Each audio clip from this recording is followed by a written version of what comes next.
coming to you live here from the Sunken Ponds over at Butchart Gardens, a group of floral display gardens in Brentwood Bay, British Columbia, Canada, located near Victoria and Vancouver Islands. The gardens receive over 1 million visitors each day and have been designated a National Historic Site of Canada. We're here today with a very special number episode number 16 of the PondCast, our weekly wrap-up / news / review / stuff related to StarCraft 2 podcast live show here on Twitch and on YouTube now as well. Of course, your host Yaku of Nizaku, and with me today is el dueño de la cantina que entiende la temperatura de Canada, Light_VIP, and as always, we are produced on the episode that is the best number to have her as our producer. We are produced by Brishka Pijola Kitore Pihe Herbata Roshpujalna Kuro 16 Squad Senseki. What's up, Yaku? What's up? It's great to be here. It's great to be back once again, as you did mention. Today is, of course, the best number, and it means that 16 Squad Senseki Kuro is going to be hosting the entire show. Yeah, I'm just gonna remove these two guys from here. I'm just gonna do the entire thing myself. This is all just, there's a bait here that they're introducing the show, but actually this is a me show now, so there you go. It's been her dream all along. Saying I can just leave and go get some food. Let's go. Let's go to Macca's car park. But yeah, we've had a lot going on this week, and we are planning on having a little bit more discussion as well. Like for the previous weeks, we have been going over just recapping the events of the week, but at the same time, there's other content that's being released, and we want to try to shine a light on that as well, on upcoming content and on more to come in StarCraft. Yeah, and boy, this is a pretty good week of content. Mm-hmm. Starting with probably some pretty big news. It's been quite a while since something like this has been in the works, but we're going to be kicking off today's show with the announcement that we're getting a new player documentary out soon, TM. There we go. Announcement of an announcement. We do have a trailer that was released last week called for The Comeback Kid, which is a documentary that's meant to be centered around Clem. Yeah, it's something that's been in development for quite a while, produced by pretty much the same crew and same people for, I believe, ever since 2022 Katowice or something like that. That's what they were planning. But of course, very recently, in just last month, we actually have a really good climax to a documentary about Clem. Yeah, so as you're alluding to, basically there've been this group of individuals, this group I assume, or maybe just the one guy, kind of working on a documentary over the past couple of years, and I mean, he's been still, I guess, working on it over time, like following Clem to all these events and just, following the story, and I mean, what a way to end it, right? Like, it's not like he knew that the story would end, with Clem becoming the world champion. It just so happened to occur, and I'm sure that also means now he has a lot more work to do, because now I'm sure he's got a lot more to kind of edit together and to structure the overall narrative of the documentary as well. I mean, I knew this is how it was going to end. Like, it was obvious, man. He was specifically 2024. He was gonna win the entire thing. I mean, that was just it. Specifically, way back in 2022 when this was announced, we all knew that ESL was gonna change the World Championship title. It was no longer gonna be at Katowice. It was gonna be at the Esports World Cup held in Riyadh. We all knew that was gonna happen way back in 2022. We knew, or at least, and we all knew that Clem would end up winning the whole thing. Only dropping 2 maps to Raynor. We all knew that was going to be what happened. Yeah, and because of that, the documentary, it's actually about to come out next week, because, I mean, it was already pre-filmed ahead of time. I was already edited and structured, and there you go. Yeah. If you know what to plan for, it comes easy. There you go. So, the trailer is out. We do recommend watching the trailer as well. When it comes to the actual documentary, we don't actually have kind of an announced kind of like reveal date or anything like that yet. But, soon TM. Soon TM. Yeah, still very much in production. Going to be for the most part in French language, but thankfully there are subtitles available. Mhm. Yeah. Honestly, it's going to be a really fun story to follow, especially considering that they have all this footage from many years ago, whether it's 2023, 2022, and even before that as well. That I mean, yeah, I feel like 12-year-old there's. Clem back in 2014 when he was competing at his first LAN. Yeah, I mean, there's just a lot of potential there and a big story. And I mean, we already know a couple of things, right? Like how supportive his family is, how supportive his dad is, and there's like a lot to go into there. So, yeah, His it's dad shares a lot of a lot of same opinions when it comes to balance. they're true. So, it has a lot of potential to come together quite nicely as well. So, yeah, definitely something to look forward to. Especially considering how long it's been since we've really had any kind of Yeah. documentaries for StarCraft 2. They used to be a little bit more prevalent many years ago. Yeah, I think the biggest two that I can think of were released years ago, like Mhm. literally 10 years ago over. Was called State of Play, Yeah. where the first one I think it followed Impact, Jadong, and somebody else to try to be like, okay, so what's the deal? You're all Mhm. at different like tiers or different stages, and then a sequel or a successor to that came out a while later that was focused more about MVP. I remember back in I think 2017 or 2018, No Regret made Mhm. a short documentary, like half an hour long or 20 minutes long, focused on Kelliser, which was really Mhm. cool. Yeah. I would, Yeah. But I it's been would a while like, since then. I would like to also remind you about the Signature series. I Yeah. I mean, that's not yeah, quite what we're. yeah. So Is I, it the same? But it it, still is at the commentary style. it's related. Yeah, it's Yeah. related. It's a similar documentary style. The Mhm. obviously the main difference is the signature series are so much more compact and Yeah. it's more like a summary. I think I would say that it is still this documentary style, but the signature series feel more like summaries of these Mhm. players and kind of like kind of like their careers and their journeys. Yeah, like echoing what you said, like when I think of documentaries, I think of, State of Play, right? That was the big one. But like even then, like considering how many years of StarCraft we've had and how much history there is with a lot of players, with a lot of tournaments, like there is a lot of potential there for content in general. So it is a bit of Oh a shame man, that we haven't really had too much of that. Not just that, but even like just interviews with players and things like that. I know like the StarCraft historian is trying to work on that and has kind of filled this void that was left open. So it's really cool to see that there's something coming up in the future. oh man, I was thinking about saving this towards the end when we're more awake, but now that you do mention it, I gotta ask both of you if there was ever a player that you could make a documentary or a film about, who would it be? Uh I mean, You get one to pick. there's an easy, clear one that would be amazing that could really reach out to a larger audience as well. Now that I think about it, mate, it's got to be Impact. It's got to Yeah, be Impact. Yeah, exactly. Got the appeal. it's got all the appeal, mate. All the appeal. What's yours, Kuro? What's yours? And then we'll end with Yaku. This is actually a difficult one because I actually legit Mhm. don't know. Because I Mhm. feel like it should be someone who has had like a fairly long career, but someone who we don't know a lot about.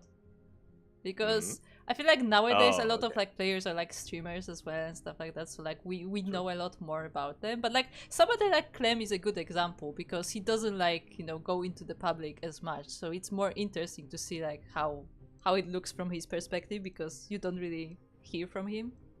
So I'm not quite sure who I would actually like.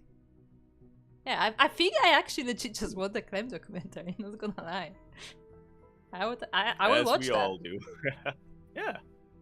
What's yours? Yeah. Oh, that's a good one. Stick I is actually thought bringing up a good one. A CranKy documentary would be cool. it Even though would. he's not a player I think a now, correct but- documentary. Yeah, I mean, yeah, a correct documentary going from his journey of from way back in the day being a pro gamer to meeting Total Biscuit to then retiring from competing to becoming a streamer. That would be pretty interesting. I think that would be a lot of people would be interested in that. But there's only one answer for me, and it's actually one that I did that I did consider for quite a long time now. It's Beyond 2016. when he won GSL completely teamless and then went on to win the World Championship series. I think that would make for a pretty good film. Yeah, I don't think there's like a wrong answer just because there's so few documentaries. Like there's so many players that their story can be told. Like you can make an argument for like Dark, for Hero, for Solar as well, especially in their own eras, for Rain. Like there's just so many like players and so many like storylines that you can try to follow Rain and is my try to second like one. structure. Yeah, of course. Gotta be Rain. Like MC as well, like some of these other flashier players, like for sure.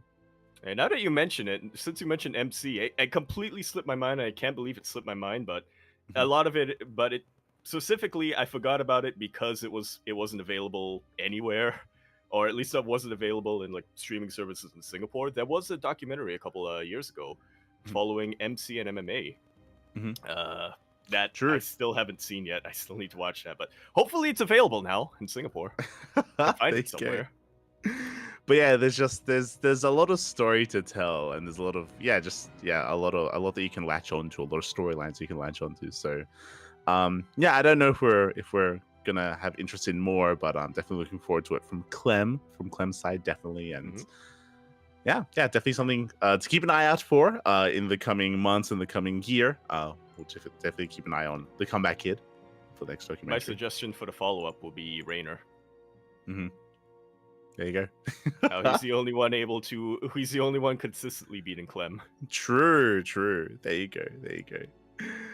When it comes to other forms of content that have, of course, been released as of late, we do have a very fun video here from Shopify. Yes. I also wanted to very quickly touch on the fact that Kura mentioned the Signature Series earlier, and it's something that has kind of fallen by the wayside. In general, I feel like whether it's hearing from players or even stuff like this, when it comes to like group content as well, like team content, this is so easy to do, but it's so rarely done as well. Like I'll be honest, like watching this entire video, like I had a big smile on my face. It was so much fun just seeing them interact like that, and it's a shame we don't have more of it. You haven't mentioned what the video is.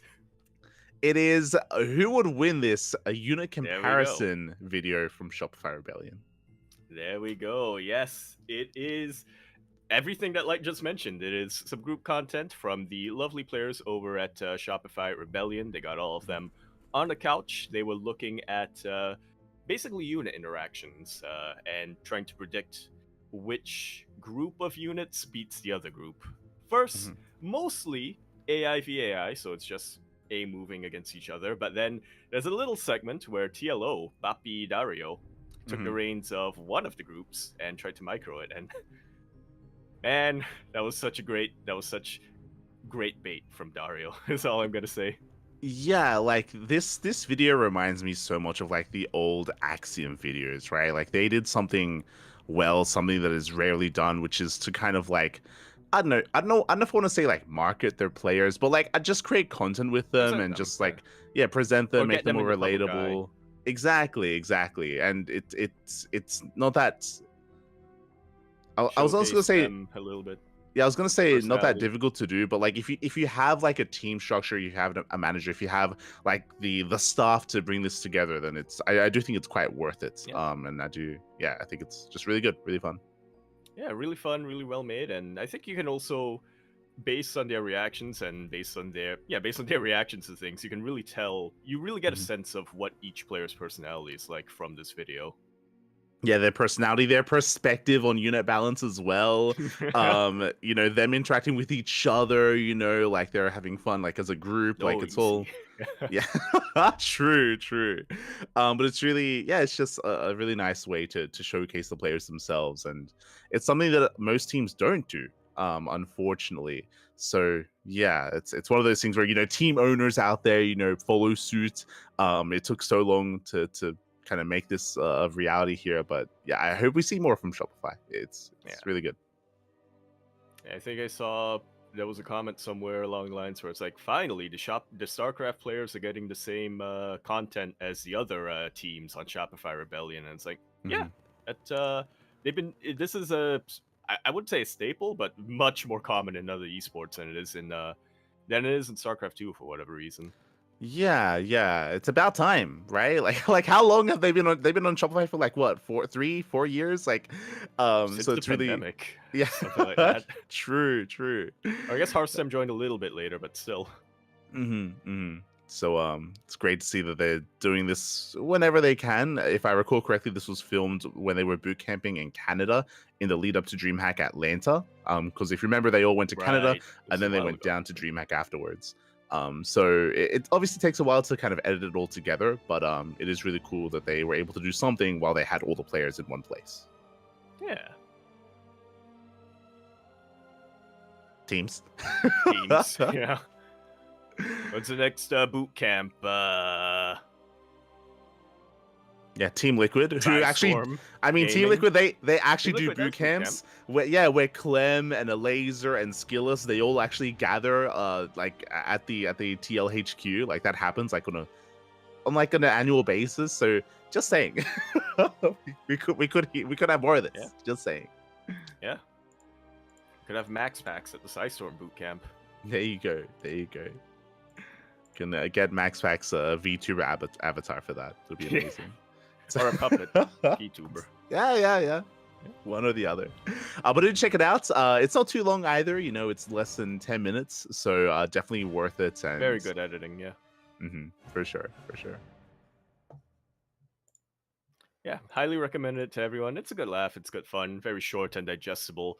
But speaking of team content and team owners who are definitely watching right now, another suggestion from another announcement that we have is that Joyun Zaun, Joyun I think is what it is officially, but I'm still gonna call him Zaun. Zaun has just come out of the military and is looking for teams. Let's go, Zaun. He has returned. He's been back. I want to say almost 2 weeks. Almost 14 days from being discharged from the military. So it's great to see him return. And yeah, it's always one of those things that we are always in the dark, you know, when a player does finish up their military. Are they going to come back? Are they not? And if they come back, how strong are they going to be looking as well? So it's great to hear that Zaun is returning after that military. Something that not all players do. Yeah. Zest. Call him out. Zest. Is he even done with the military? We don't know, but he should be back. Apparently he is, but yeah, he's decided. Apparently he is, but he opened a business. Oh, Question mark is what the hearsay is going on over in Naver and the forums over at Naver. So okay. Yeah. There you go. But yeah, so welcome back, Zaun, to the tournament scene, and we'll see how well or how quickly he can come back. Yeah, I'll always remember Zaun as being one of the biggest dark horses during his peak in around 2021 and 2022. He would be the player who would eliminate the favorite in a tournament and then go on to get knocked out in a clean sweep in the next round. Yeah, Zaun, I think he was our most recent example of like an up-and-coming player. Yeah, an up-and-coming player in Korea, like actually finding success. Just because, especially the Korean scene, it's full of veterans. Like, it's full of people that have been competing for a very, very, very long time. And Zaun was a newer face to kind of rise up through the ranks. Yeah, I mean, compared to everyone else, right? So unfortunately, he never quite found the success of even a player like Impact, for example. Where Impact, he made like the finals of DreamHack Bucharest, for example. When Zaun never really quite made it quite that far, but still like a really strong player and still got like a fan base. Yeah, I wasn't quite able to make it too far in a lot of the international tournaments. I mean, he did get a second semifinals finish at Home Story Cup, but other than that, it was mostly just Super Tournament and GSL that he was really getting results in. Yeah, so that's also why it's kind of weird to see that, like, to even say that, oh, he's probably one of the newer faces in the Korean scene, but he also just like sort of retired, did his military, came back, and I think I still would say that as well. So he hasn't really had his big championship run yet, is the thing. Like, he hasn't won become the champion of a premier event. He's gotten to the finals of Super Tournament a couple of times, but it hasn't really had that big break. Arguably, maybe 2022, you could say, was his breakout year when he was a lot more consistent and was placing, getting higher placing results a lot more consistently. But again, hasn't won it yet. Yeah, and It's a we'll bit see like how. I would say it's a bit like how I would say that Oliveira's breakout year was probably 2019, but the year where he actually solidified himself as like one of the top best players in the world consistently is 2023, when he stopped getting that when he actually won IEM Katowice and he was no longer an up and comer, was when he could no longer be considered an up and comer and just straight up, he was no longer on the up. He had already wait, that sounds wrong. He was already solidified in the top tier. Oh yeah, he came and now he's here, and there we go. Yep. So Oliveira, he has kind of cemented himself there. When it comes to returning to the scene, I'm curious to see his growth, especially because we have seen some returning players over the past couple of months, specifically Trap and Rogue. It was a little bit unfortunate when it came to their timing, if you recall, where Trap and Rogue, they did come back, but towards the tail end of the season of EPT. Like 3 weeks before DreamHack Atlanta or something like that. Or not Yes. Atlanta, sorry, Dallas. Yeah, so with their return, it didn't quite line up for them to actually be able to make it into EWC, especially because like they needed more time to actually, get their bearings. And honestly, Rogue and Trap are looking really strong right now, despite it being only, like 3 months or so. Yeah. I have some high hopes for Sound. I have some pretty high hopes for Sound. I will put him in a similar, in my mind anyway, he's in like occupies similar territory as Nightmare to me. In terms of like not necessarily play style, but like upset potential, and if they're in form and if they're on a good day, they can take out almost anyone in their way. Yeah, I would have to agree. I do think that he, I do kind of when I kind of rank them in my mind, I do place like Down and Nightmare in pretty similar positions. Yeah. Like it doesn't happen super consistently, but there's a lot of potential in my mind for them. Oh yeah, for sure. So best of luck to Zound, and we're going to be going over some of Zound's results as well once we get into this week's tournaments, as he has been very active in the online tournament scene, even with his first couple of weeks back. So great to see Zound returning and putting the work in as well. Just saying, there are some players that come back and they're not playing at everything like they should. They need to be more like Beyond. Beyond plays in everything. It's crazy. It's insane. Sleep. We gotta make a documentary about him. True. We can talk. We can talk about Beyond not sleeping when we get to the tournaments. But with that, of course, the return of Zound. Meanwhile, speaking of the return, not a player but of an event, we have the official announcement, and the ability to buy tickets for the next Home Story Cup.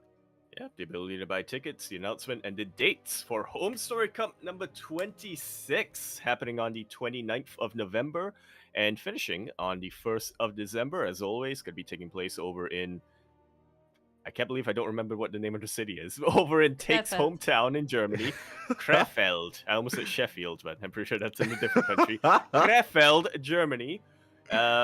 And we're going to be keeping our looks out at who ends up getting invited to that. I don't believe they've announced that quite yet, but it's pretty interesting. I do appreciate that with Home Story Cup in the past couple of them, they've been, theming it quite a bit. I think ever since Home Story Cup 20, they've committed to having a theme for every Home Story Cup moving forward. I'm not sure what this one is, though, and what the reference is to. Yeah, I mean, look, if we want to be a little bit critical, I love Home Story Cup. Home Story Cup, it's amazing, it's beautiful, and sometimes they do set a theme, but they don't always commit to it. Look, I'm just saying, what was it? Was it the last one or the one before where they had like a wrestling theme, the WrestleMania right? Like, one? Yeah, like WrestleMania theme. That was the last one, and the one before that, I think, was the Winter Wonderland. Exactly.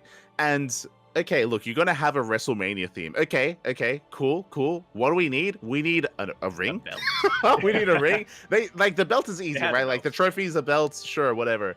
We need a ring. We need to see like some 1v1 action. Yeah, some steel chairs as well. Obviously, we're not gonna make the players fight each other, but like I feel like you can. you Well, can maybe make you use wouldn't. of the theme a little bit more in some way, and I feel like they barely did anything with it. Not gonna lie, specifically for the WrestleMania one. Like Well, they I had. was, yeah. I appreciated that they gave every player a nickname. Uh-huh. Like I wanted to see them, like walking through, like, I don't know, not even a crowd, With but like with a robe and yes, with yes, exactly, with the robe, gloves with the on, gloves just on, walking up. exactly. Oh my god. I'm reminded of, for those who don't know, there's a clip out there of, oh my god, what event was it? It was the one that Snoot won many years ago, but we had special with his player intro where he walked up with the robe. He had some like people behind him, like with massive like fanfares, like cheering him on, as he like walked down the crowd, like onto stage, like stuff like that is what we want. It's what I want. But you know what? Now that you mention it, this is probably the right call because I'm gonna be honest. I'm not sure what warping wisdom is is quite exactly. I mean, I'm looking at the graphic itself is giving me some of that like The 80 balloons? is giving me an 80s vibe. The Yeah. balloons, the neon, the grid. It's giving me a bit of a like an 80s vibe, but not sure what the rest of it is meant to be. Yeah, we'll see. We'll see what they do with it. We'll see. Regardless, I'm sure it's going to be an amazing time. Last Home Story Cup, we were actually the B stream. With the B stream for Home Story Cup, we might be the B stream again. Depends if they even need one. We'll definitely try to get involved in our own way. But regardless, it's a great way to end the year as well. Especially considering that right now we're in a little bit of a drought when it comes to big events. We're in the off season, of course, so at least we have something. At least we have a big event like this to look forward to. Yeah. And it's also the appropriate dates, I would say, because once again, keeping my hopes up for DreamHack Stockholm. I believe that's 16th of December or something like that. So exactly, the players who go to Home Story Cup, they can camp out in Krefeld for 2 weeks and then go to Stockholm. There you go, confirmed because they're organizing around Stockholm. Does that mean anything? Maybe. Maybe put another clue on the board, or getting somewhere. Exactly. Well, our hopes is still up there. Hopes is still up for DreamHack Stockholm. But regardless, of course, Home Story Cup is at the end of the year. Whether it's going there live or just making sure that you're free that weekend as well, making sure that you don't have any kind of plan set to just pull an all-nighter and tune into some Home Story Cup. Yeah, it's great fun. There you go. With that, we can now get into some actual tournaments that are taking place instead of those that are up and coming. We have the Platinum Hyper Cup. We mentioned this the previous edition last week, but this is a tournament series that's a little bit irregular. It doesn't happen on necessarily like a weekly or monthly or bi-weekly basis, but every single edition they do have a different theme. Indeed, they do, and this time, oh boy, we had. So last week we talked a lot about 2v2 tournaments and how a lot of organizers and a lot of players were having fun with that. This week we have not a 2v2 tournament, but a similar concept. The Platinum Hyper Cup number 9 was an Archon tournament.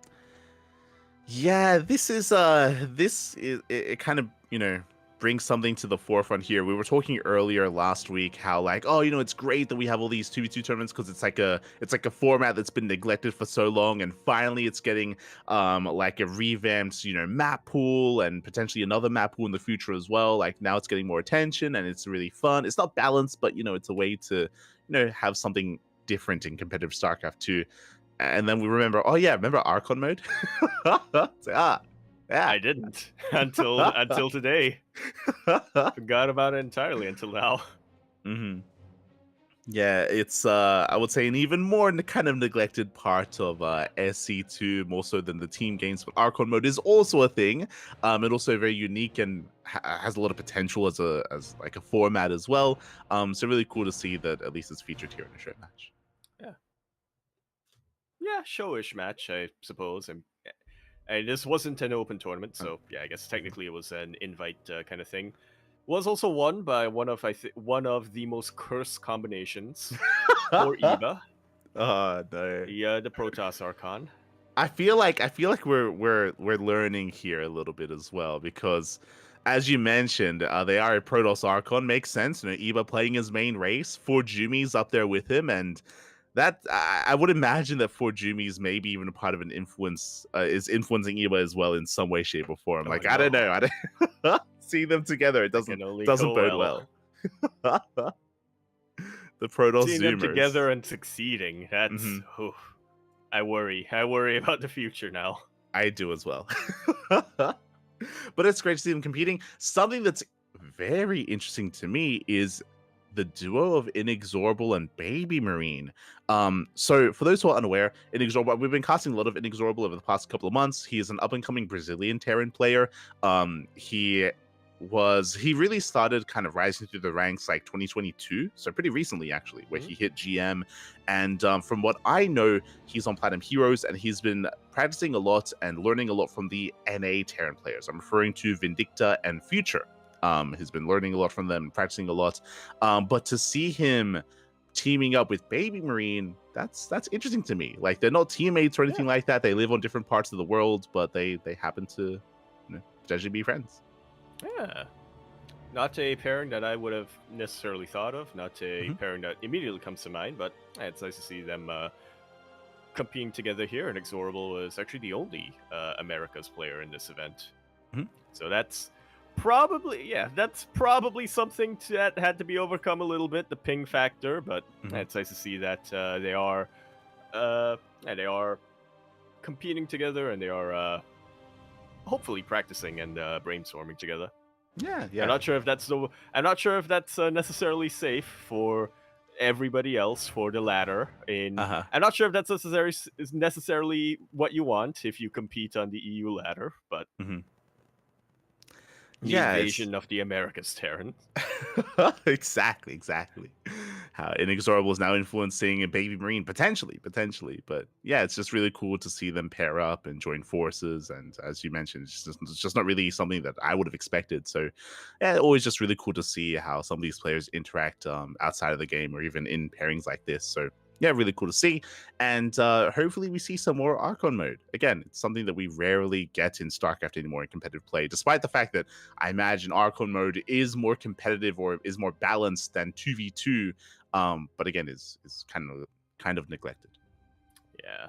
I mean, there was a lot of speculation, right, about Archon mode, about how I think the most common kind of delegation during Archon mode or division of play in Archon mode is one player just macros, the other player just micros, and people were speculating about that. If say if you could have just, for instance, in the Terran side, if you could have just one guy controlling Reapers and another guy controlling the production of Reapers, how insane, how like broken that can end up being. But we never really saw that potential come to fruition, in part because I think a lot of people just don't really play Archon. I would say a lot of it came down to Blizzard and its marketing. I don't think they did a good job at like promoting Archon mode and pushing it as a format and pushing it like as a thing to even do on the ladder or any kind of tournament play. I was gonna say, well, the biggest problem with Archon mode is that if you want to play Archon mode, you have to have a friend. True. You can't just play with randos, and that's like a huge obstacle that's a huge obstacle for Blizzard players or Blizzard gamers. For sure. I think what's interesting is that nowadays Archon mode is mainly known for like practice. If you recall, infamously, you've got players like Clem or players like Raynor or players like Cyril, where they get like 4 or 5 of their pro gamer friends to like play against them to like get ready for big tournaments. It's always so hyped to hear that as well. Like, it's so exciting, and you want to see those games. Like, you want to see like a 5v1 versus Cyril and Raynor and Clem where they're like in this practice mode and practice dungeon. You never do. You hear about it. I think there are actually some videos of practice with Clem out there. But yeah, like, it's exciting to hear about, but we never really like get to see any of that stuff. And there was one that was posted on Team Liquid's channel at one point. I think it was Clem versus Mana and Elaser, was it? In an Archon. I want to say the best way to view those training Archon games is to catch the player streams, because they usually stream it. Yeah, like that. Ooh, That pro happens tip. sometimes where Life like some hack. of the players would stream it as well, but like it'd be nice if we got more of that in some way or even in tournament play. But yeah, Yeah, they that's why. release those replays after the tournament ends. Uh huh. Hopefully, that's my other suggestion. Team owners and team management. That's one way of getting whatchamacallit, Mhm. fans. There you go. There you go. So, regardless, shout out to Platinum Heroes and Hyper One for making this Archon event, and we'll see if they do more in the future. I mean, I say that I'm sure next week we're going to be seeing something different as well. Is there anything you want to see, Yaku? Like when it comes to like different formats, different tournaments. We've seen a lot of 2v2 recently. We've seen now an Archon mode here in Platinum Hyper Cup. What else is there? You'll see a 3v3 mono battle. Or RTD. Mates, remember remember RTD? Oh my god, that's a blast from the past. Oh my god, Random tower defense. yeah, In the arcade. That's fun. The one Does that game still where I could exist? actually beat Seed. Jesus, I have not thought of RTD in years. They updated it. I hope they. Since the last time we played. Oh, you know what we need? Kerrigan Survival. That's what we need. Hearthstone Battlegrounds. God damn it. Oh no. Best of luck to Hyper One and Planet Heroes for whatever they come up with next. But yeah, with that, congratulations to for Jimmy and Eva for coming out on top. Did drop a map in the finals, but outside of that, they look like a very strong pairing. I'm sure for a good reason. Yeah, an unholy pairing. Yes. The unholy pairing. Eba. Beautiful, beautiful. Or is it Eba Umi? Hmm. It's one or the other. Would it be for Eba?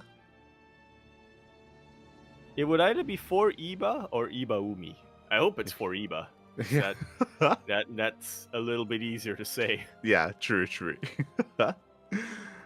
Speaking of different kind of events, we do have something that I hadn't heard of before, but it is also organized by Hyper One, even casted by Hyper One.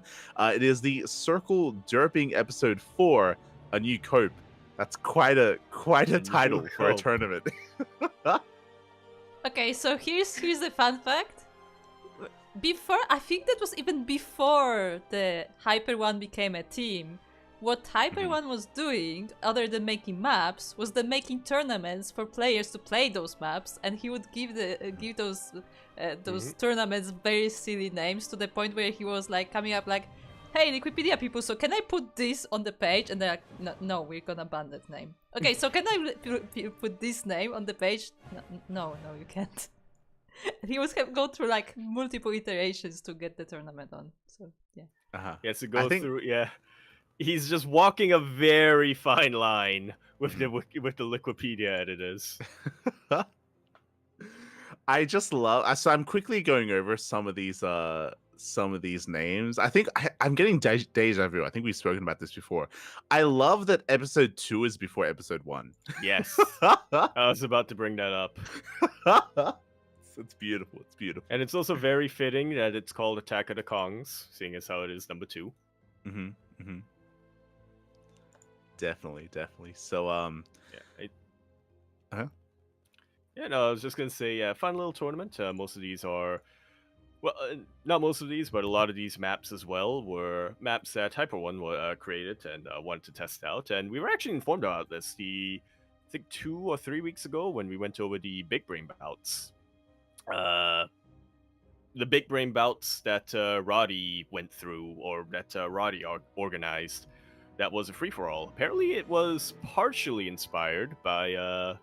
Well, I don't know if that's true. If it was partially inspired, but yeah, Hyper One, because he's been doing Circle Derpling Cup or the Circle Derpling Derping tournament for a while. He was involved in that as well, as he was informing us, because it's free-for-all. Yeah. There you go.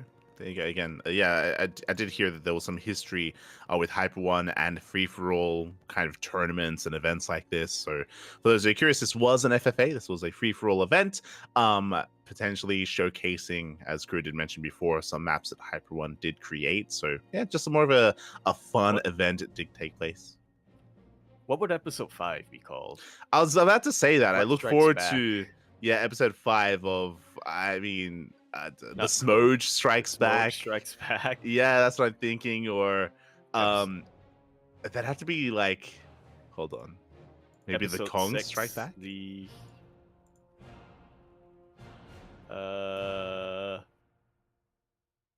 no, I don't think that fits. What is the Empire in this case? That's what. Yeah, that's what I was trying to think of. Yeah, like what is the The Empire? Empire is the All Things Protoss subreddit potentially on The Discord server. The All Things Protoss subreddit Strike Back. Oh The god. subreddit strikes back. There you go. The server strikes back. There you go. Beautiful, beautiful. So yeah, there you go. I mainly look forward to Getting the into episode 6, which is Return of the. who would the good guys be? There are no good guys. Oh no, not like this. But yeah, I'm gonna be looking forward to. The thing that I'm looking forward to most is the title of the next event. So get on that, Hyper One. Think on it as he does get ready. Meanwhile, moving on, we do have our amateur events. Masters One Open number 85. This is our monthly Bronze 2 Masters event, specifically 4.7k MMR. And we were able to, host our events earlier this week. Yeah. It's good to see a lot of familiar faces coming up here. Players like Geohen, Droptimus, Roselia, players who have been very long time participants in our amateur tournaments. Mhm. And also a couple of names that I don't recognize, if I'm being honest. Like, particularly Samir Duran, who may have played previously, but I don't quite remember, and Serenity. Yeah, we're getting more regulars in our tournaments, so do appreciate to see them. Great to see that the finals it'll go all the way to the ace match as well. And again, these are tournaments that we used to host more regularly back in the day, but nowadays we do host them on a monthly basis instead. So yeah, if you happen to be out there between the ranks and leagues of bronze and 4.7k MMR, then do consider. Do come around and just sign up, have a good time. It's Also, as a note, for those who may recognize the name, Samir Duran is a rename from Mar, a player who has played in Sidakli Opens before. That's who it is. There we go. Yeah, did name change in the end. And moving on, we do have something a little bit different as well. We have the FSL. This is the does it stand for the Family Star League? It started off, I want to say, as Star League. Yeah. It started off as like a passion project by KJ Freedom, and I think he had close friends and family members compete, and I think they kind of opened it up a little bit more. But it's really cool to see him continuing the league going. Yeah, this is an amateur team league. It looks like it is pretty much following the same format as WTL. So anybody who is familiar and who does follow WTL is probably going to be very familiar with how this format is meant to work. But again, it is for amateur players. Which what I'm hearing, Light, is that we are going to be competing in the next season. We have to be related to KJ if we want to. I am related to KJ. We share a birthday, as I found out literally today. There you go. We share a birthday. But I guess in a way similar to Hyper One, the FSL has different formats. Last season was Codes. It's Codes stuff, tournaments with group stage into playoffs and all that stuff. So it looks like this season it is a team league instead.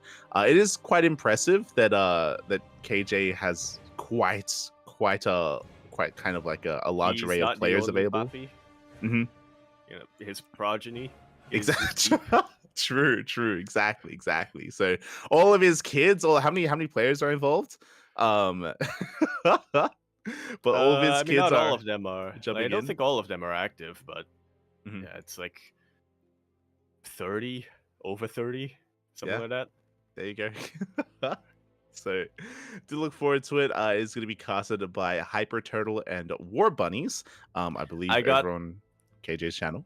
Yeah, I got very excited when I opened the Wikipedia page, and until I realized I misread that name. War Oh, bunnies, I mean. okay. Fair enough. R.I.P. Warbuff. True. Feels bad. We'll get more of War Buffalo in the future, I'm sure. But yeah, look forward to it. I'm sure it's going to be a lot of fun matches. We already had week 1 underway, and we'll keep you guys updated on the conclusion of the FSL. Interesting team names as well. We've got the Angry Space Hares, we got Cheesy The Nachos, bunnies. Infinite Cyclists. I'm curious if they're all cyclists on that team. Are they all just own, whatchamacallit, ellipticals, or, no, those machines? Uh-huh. Pull the boys, that's who I'm supporting this season. See, you would be so fitting on that team. You need to apply. Rage's Raiders as well. And I'll be honest, when it comes to Pull the Boys, I will be very disappointed if in every single game these players don't pull the like they have to pull the boys every single game, regardless Every of single race, regardless game, of matchup. not even match, just Yeah. every single map, every single game. Yep. There we go. Okay, that's their signature. Yeah. I mean, it has to be, Yeah, right? obligated Like, to, yeah. otherwise they kicked off the team. Then you get So- pushed from the team, There you out go. of the team. Exactly. Won't even be pulled. So best of luck. Best of luck to all of our lovely players here. Some of them I do recognize. Some of them have even played in our tournaments before, like DLS Mizzle, for example. I think he was like a Dismizzle, manager. Yeah, I think he was a manager for a while for Or Psystorm. I used to misread it as DM Sizzles, but Okay. I like how you that's don't have. Troy. I like how you don't have no regret. You have regret, just straight Yeah. up. Lots of regret, yeah. Yeah. A lot of regret there. Smooch.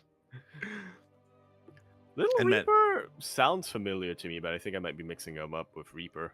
No. Little Reaper was actually this like really young player, like I don't know, 11 years old or something that we have seen at the LAN once, if you remember. There we go. There was two. Obviously, I don't. I only think- vaguely remember the name. I think it was some small LAN where FSL was played, and we had those two like very young players, like 11 or so, and they were taking part in that tournament. The next Clem. That's what you're saying. Yeah. I remember that a lot of the players that compete in FSL are like 11, 12, like 8 years old sort of thing. I just realized we have a Rex here who also plays Protoss under Cheesy Huh? Nachos. There you He has to compete with Taiwanese Rex. go. He does. But yeah, with that, we do have the FSL, so we'll keep you guys updated. Then heading on over, we have our OSC events of the week. We have OSC King of the Hill. Again, it's always great to see the King of the Hill formats. Always great to see any players going on deep runs. And we had a Mio Micah with a bit of a comeback. He took down some pretty big names early on. Yeah, took it out young Yakov, who has been very active in participating these past couple of months. So that's already an impressive result. He took out Demi in that age-old rivalry, but obviously most impressive to me is that he took out Nicorakt, who has been on the rise. He has been looking very in form in the past 2 weeks. I mean, just in the last podcast, we were talking about how much Nicorakt has really been on fire, how he's been winning a lot of these events, or at the very least placing in the finals. And now Mio Micah took him out. Yeah, I mean, considering Well, that Nick... start. Yeah, I mean, I was going to say, considering that Nicorakt is this week's King of the Hill, because he got revived later. He did come back, yeah. Yeah, he did come back. He did win. So again, it goes to show how good of a player he is. But yeah, I do agree here that for for Mio Micah to defeat Nicorakt and young Yakov, two very big names currently, it's quite impressive. He was also the defending King of the Hill from last week, right? I believe so. I believe so, yeah. So then he came he wasn't quite able to make it into the first round, but he did Mhm. come in round number 3. But unfortunately, Mhm. was forced to give up his title temporarily. And just double checking, so Nick Racked did win. So it was 2 weeks ago when Nick Racked was the reigning king of the hill. Ah, So there it we was it was 183 when he was the reigning king of the hill. So I mean, again, like, he's not a stranger to the crown of OSC, so he does Yeah. maintain that, I guess, at the end of He this is week. very high, yeah. He Or is. he gets high. There you go. We had Fujimi having a short run thereafter, did put an end to Mimika's win streak. We had a Geralt popping off. Geralt taking down so many players here. We had Baby Marine, Fujimi, Bappy, Honmono, Iba playing a Zerg, so off racing a little bit there, and even taking down Christianer. Very impressive. Yeah, that age-old rivalry going on in Poland. Very nice stuff here for Honmono, and would have ended the evening as the king of the hill, if not for Nikorak coming back from the dead and just saying, we cannot. No, I'm not allowing a Protoss king of the defending king of the hill. He's been influenced by Beyond. I'm sure they're in cahoots, I'm sure. But yeah, I mean, really cool to see that Nick Racked was around as well from the beginning to the end. Even though he wasn't playing in the majority of the event, he was still available. So again, the passion is real for Nick Racked, waiting for his moment to strike back. And yeah, it did end up sniping that final game. And I mean, is this week's King of the Hill? Yeah. Tis this week's King of the Hill. Gets himself a nice little bounty for putting an end to Geralt's win streak. But of course, Geralt, with that super impressive win streak, to be honest, one of the longest in an OSC King of the Hill, does make it out of this event as the clear winner. Oh yeah, 67.5 USD. So very nice kind of claim there for Geralt. Did walk away with the majority of the prize pool in this week's tournament. And again, we always do champions, and we do always kind of hype up players like Geralt, like Nicoract, like Christiana as well. Christiana didn't quite get to shine here. Not this week, not this time by Geralt. So yeah, very impressive stuff there by Geralt. Able to clean house. Yeah. Clean house and clean wallets. There you go. Eddie's Which, wallet. now I think about it, I think it's the same. Means the same thing. It's all good. Moving on, we do have the OSC mid-season playoffs this week. So we casted the first 2 days or the first 2 weeks of OSC mid-season playoffs. Then Just Jordan covered week 3 or day 3, and week 4 or day 4 was covered by Steadfast. Indeed, it was. And I have to go to Steadfast's channel and catch the VOD because we do have updates here. The match that I was anticipating from last week has been played out, and we do have a result from that. It was very, very close. It went all the way to the ace match. Cham versus Honmono. Cham ended up taking the victory in the end here, but once again, I just really want to see what actually transpired in these games, because these are arguably the most chaotic players of their respective scenes. Oh yeah, of their respective races. Exactly. Like in general, we don't really get to see much Cham anymore. Like whenever we can see Cham is like WTL, like when he plays for Starlight Twinkle. Outside of that, we rarely get to experience his matches or his games. So yeah, it's great to see that he went all the way to the ace match, and I do look forward to watching those VODs as well, because I'm sure they had a chaotic series. Oh yeah, how many swarm hosts? How many? True. How many swarm hosts? How many Pult boys? How many? That's what I want to know. Definitely. Other updates: Mana takes down Shameless 2-0. So that is kind of the veteran Protoss player in Europe taking down a newer face, a newer comer. I do think very highly of Shameless, but experience comes out on top there. Mana can still go toe-to-toe with some of the younger players in the scene, so he brings him down. Mana versus Cham, I feel like there's got to be history between those two players. They've both been around for many, many years at this point. Without a doubt. I'm trying to remember if they've ever been on the same team, but I don't think that's really been the case. Cham, for a very long time throughout Heart of Swarm and early Legacy of the Void, was on Root, and Amana's been on TL since forever, really. So, but they did, but I think they did not necessarily collaborate, but they did have like cross like the Root Boys and the Team Liquid Boys did have lands together quite a bit in at least in the Americas when there was back when we had WCS America. Yeah. So I do look forward to seeing these two faces that have been around for a long time face off here as well. So I'm definitely looking forward to Mana versus Cham. I'm definitely going to be tuning into that. Meanwhile, we have a big, I would say, upset. I mean, it is a PvP, but Geralt takes down a Skillless 2-0. We saw Geralt pop off in OSC King of the Hill, and not just there, but here as well. I would definitely say that Skills was one of the big names to make a deep run in this tournament, and still can, but Geralt knocks him down.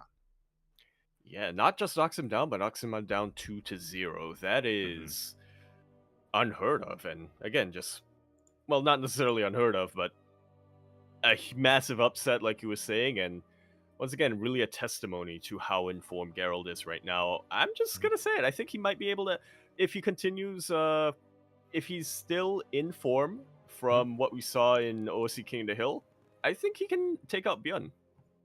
Yeah, I mean, clearly he's in form this week, right? Like this week, like Geralt, he was able He to can maintain his form. Yeah. exactly. So very strong week for Geralt. You just mentioned Bjorn. Bjorn takes down Wayne 2-0. Bjorn is another big favorite to make a deep run. So is Wayne, I would say. Like Wayne, he's one of the stronger Zerg players in this entire bracket, but it is a shame that he faced off against Bjorn this early on in the tournament. Yeah. I mean, thankfully, even though it is early on in the tournament, it is still the upper bracket, so there is still a second chance, but obviously it's a little bit more grueling to go through the lower bracket than the upper bracket, especially if you get knocked down to the lower.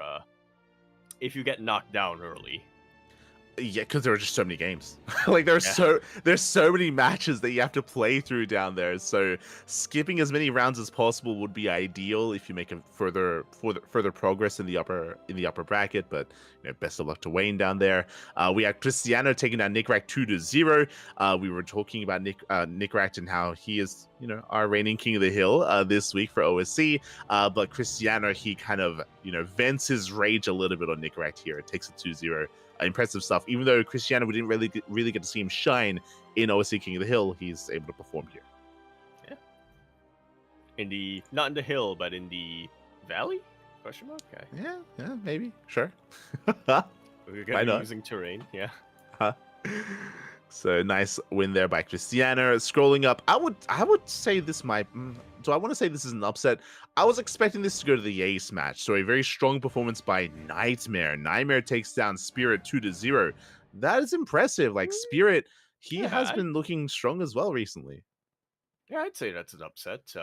It might just be my Terran bias showing, but I would consider Spirit to, on paper, be higher ranked than Nightmare. I do consider him to be top 3 at the very least, Terran and EU, whereas Nightmare is, again, to me, has always been more of a dark horse. He has potential. He has a lot of upset potential, and on a good day, I think he can really make it far into a tournament and potentially win the whole thing, but that hasn't been something that's been super consistent with Nightmare historically. But he had a pretty good week, and I guess we can get into that as we talk about some of our other tournaments, but yeah, Nightmare, I guess, had a really good week. He's been looking in form, and it probably shouldn't surprise me that much, but still, it was still a 2-0 sweep and not a 2-1, so... Yeah, I always bring this up whenever we cast Nightmare, especially like in East Olympian Cups, for example, where Nightmare, he has some killer PvP and PvT, and we've seen him defeat Clem, we've seen him defeat Cure. Like Nightmare, he's a beast. Usually in these tournaments, Nightmare, I would say, his weakest matchup is PvZ. Especially a lot of the Korean Zerg players, so players like Dark, players like Solar, players like Shin as well, like they're usually the ones that have a more dominant showing against Nightmare. But it's something that he's been working on, and it's definitely something to bear in mind coming into these matches, right? It's like Nightmare could, now that he's taken down Spirit, he can have a deep run here, now that he's going to be facing off against Cristiano and maybe even Max Pax or Shin in the next round. Best of luck to Nightmare. Yeah, I think I definitely rank Nightmare, in PvP at least. I rank Nightmare higher than I would Cristiano. But then, like you said, the semifinals is going to be a little bit tough for him, right? Because whether he faces Shin, Mio Micah, or Max Pax, those are all, for Nightmare specifically, those are all pretty massive hurdles to overcome. Definitely. So, best of luck there as well. But yeah, with that, congratulations to all those advancing players. We also have Max Pax. He did take down Miyamika 2-0. At least that was Oh, updated on Wikipedia. So looks I'm like using I'm using the yeah, wrong one. I know it's all I'm good. using challenge. Yeah. Yeah, so it looks like that match also did occur as well. I mean, Max Pax is one of the heavy favorites. I mean, he is an OSC champion. Max Pax, he's won an OSC championship in the past, so he's also a big name in this bracket as well. Without a doubt. And Nightmare's specialty is PvP. I wanna say that if he does face Max Pax in those semifinals, I wanna say Nightmare will win it, but Maybe. Yeah. we'll see. I mean, first off, we need to know. First off, he needs to beat Christianer, and then he needs to figure out who his opponent after that's gonna be. Yeah, and Max Pax versus, like, honestly, all these quarterfinals matches are so hype. Max Pax and Shin, that's going to be a rematch from, if you remember last week, we casted Max Pax versus Shin in the Wardy, grand yeah. finals of the Wardy TV tournament, or the Wardy TV Monday, and Shin took it. Like, I feel like we all rate Shin and rank took it Max Pax very in- highly, but Yeah.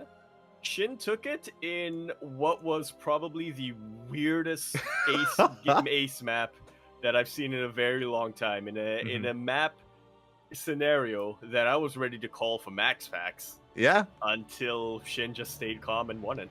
So this is a bit of a grudge match, or at least a rematch between Max Pax and Shin. Last week, Shin took it in a best of 5. This is going to be a best of 3, so there's less room for error. It's going to be, I would say, more difficult for Shin to pull off. But I am looking forward to the outcome of that series, and the series itself as well. Oh yeah, how angry Max Pax is. But I want to know. Yeah, we'll see if Shin can withstand the wrath of Max Pax in next week's match. So best of luck to Shin, best of luck to Max Pax, and all the other players involved as well. Again, just really good matches in the quarterfinals. As we mentioned before, we should also mention again that we don't know the channel that these matches are going to be streamed on. Typically for the OC mid-season playoffs, we kind of like pass the torch from caster to caster. We've covered some matches, Just Jordan, Steadfast. I'm sure Wardy's going to be getting involved at some point.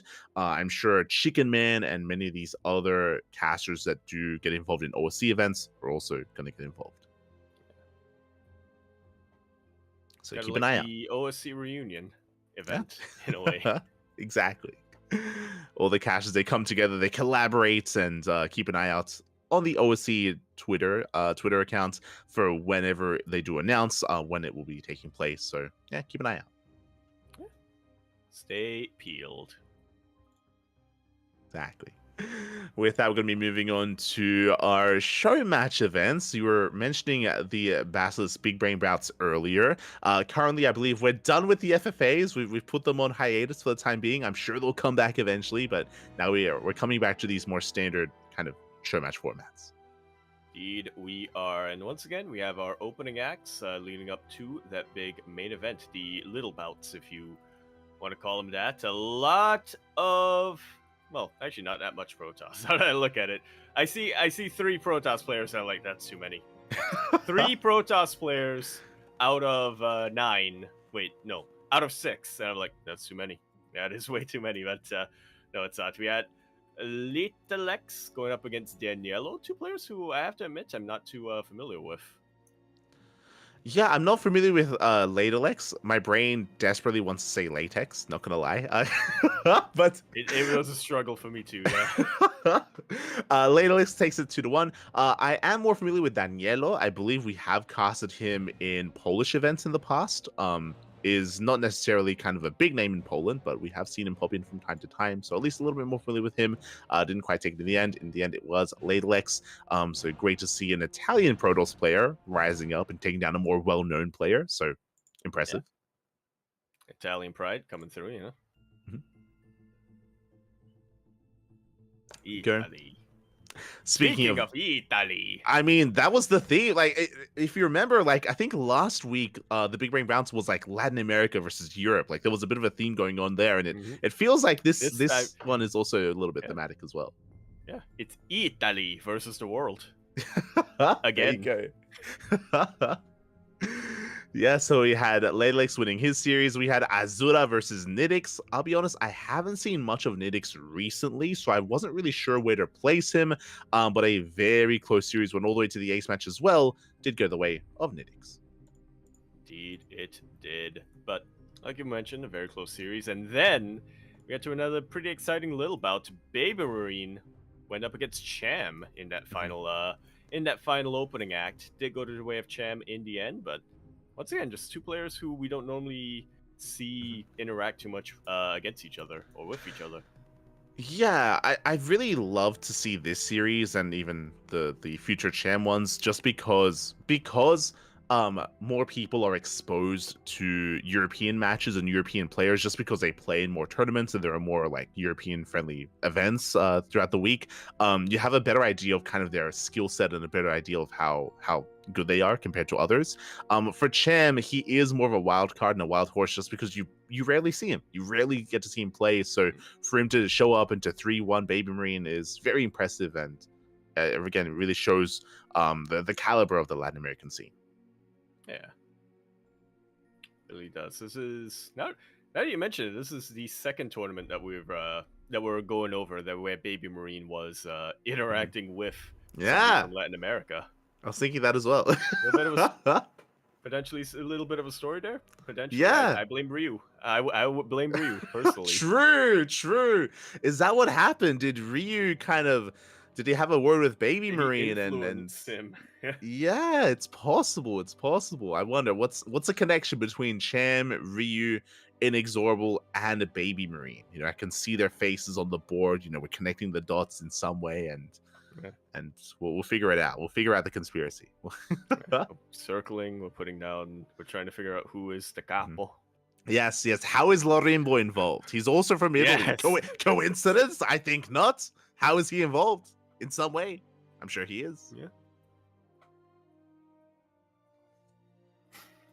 Hold on. Oh, God. I was under the impression that Lorimbo's one job is to just annoy Gemini. Mm-hmm. I'm fucking erect right now. Oh my god. Okay, I just had to quickly do that. We have the soundboard. Yes, we finally get to use the soundboard.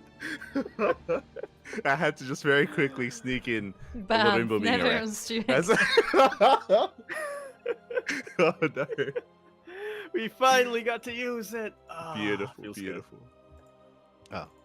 And I almost forgot. I was about to move on. Then there was the main event. That was amazing. Yes. There was a bit of an event after the Cham Babe Marine series, which is okay as well. Max Pax versus Lambert. Yeah. A little bit of a PVZ going on there to not a huge upset, I suppose. It was It did end up going Max Pax's favor. I was expecting Lambo to take a map, but hey, Max Pax, when he is in form and when he doesn't have to play with ping, he is really something else.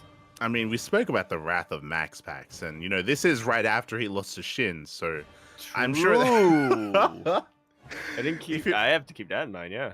Yeah, if you remember the villain storyline of Beyond Week, where you know he wanted to kind of vent and kind of vent his frustrations on Protoss like non-stop throughout that week. I feel like this might be the beginning of something. I don't know, but that's a very strong statement.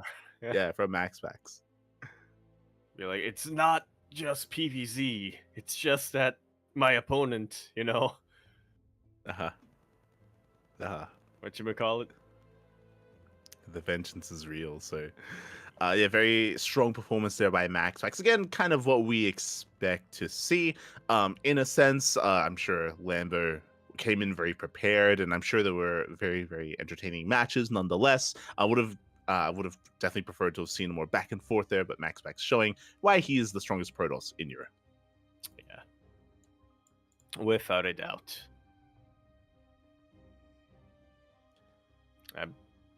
I'm here with my sad German Protoss noises. Showtime and Forjumi. Don't like this. But moving on, we do have the Sunrise Cup, our weekly event for the Chinese region. We do have Jollywa Loves having a deep run this time. Hell yeah. Beautiful. Jollywa Loves, otherwise known as Jaedong Oz, otherwise known as Sad Protoss, and I believe at one point also Young Zest. That's another That one. might, That's another one. might be okay. I was thinking of a different player entirely. Shaking my head, Jollywa. But yes, did make a deep run. Did actually end up winning it this time, and a little bit of a blast from the past. I feel like Jollywa Loves was very active in around 2021, 2022, but took a little bit of a step back throughout 2023. So it is nice to see him come back here and win an event, a tournament. Yeah, definitely. It was last week where Jollywa Loves actually got knocked out by Lemon in the semifinals. This week there is no Lemon, so there was no kind of reigning champion kind of fighting for that title once again, and Jollywa having a much more dominant performance, not dropping a single map actually. Yeah, I'm now realizing that.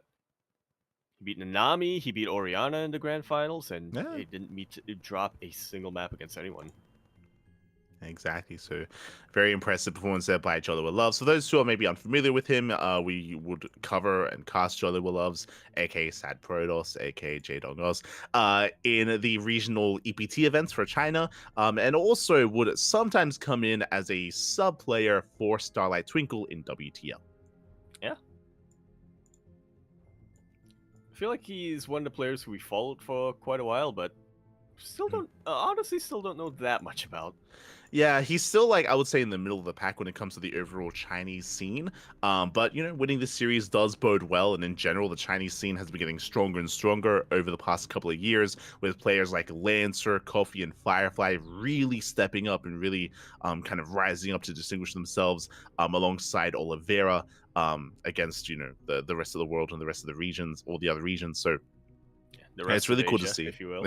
The rest of Asia, exactly. Rest of Asia minus Korea. I think it's the official. I think it's the official name of the region from ESL. Yeah, so it's really cool to see that the Sunrise Cup is continuing on and continuing to support the more up and comers in China. Yeah. As always, hope to see a lot more of them. I hope to see a lot more of them, and we hope to see them make a bit of a splash in some of the international events, whether it's WTL or potentially DreamHack Stockholm. There you go.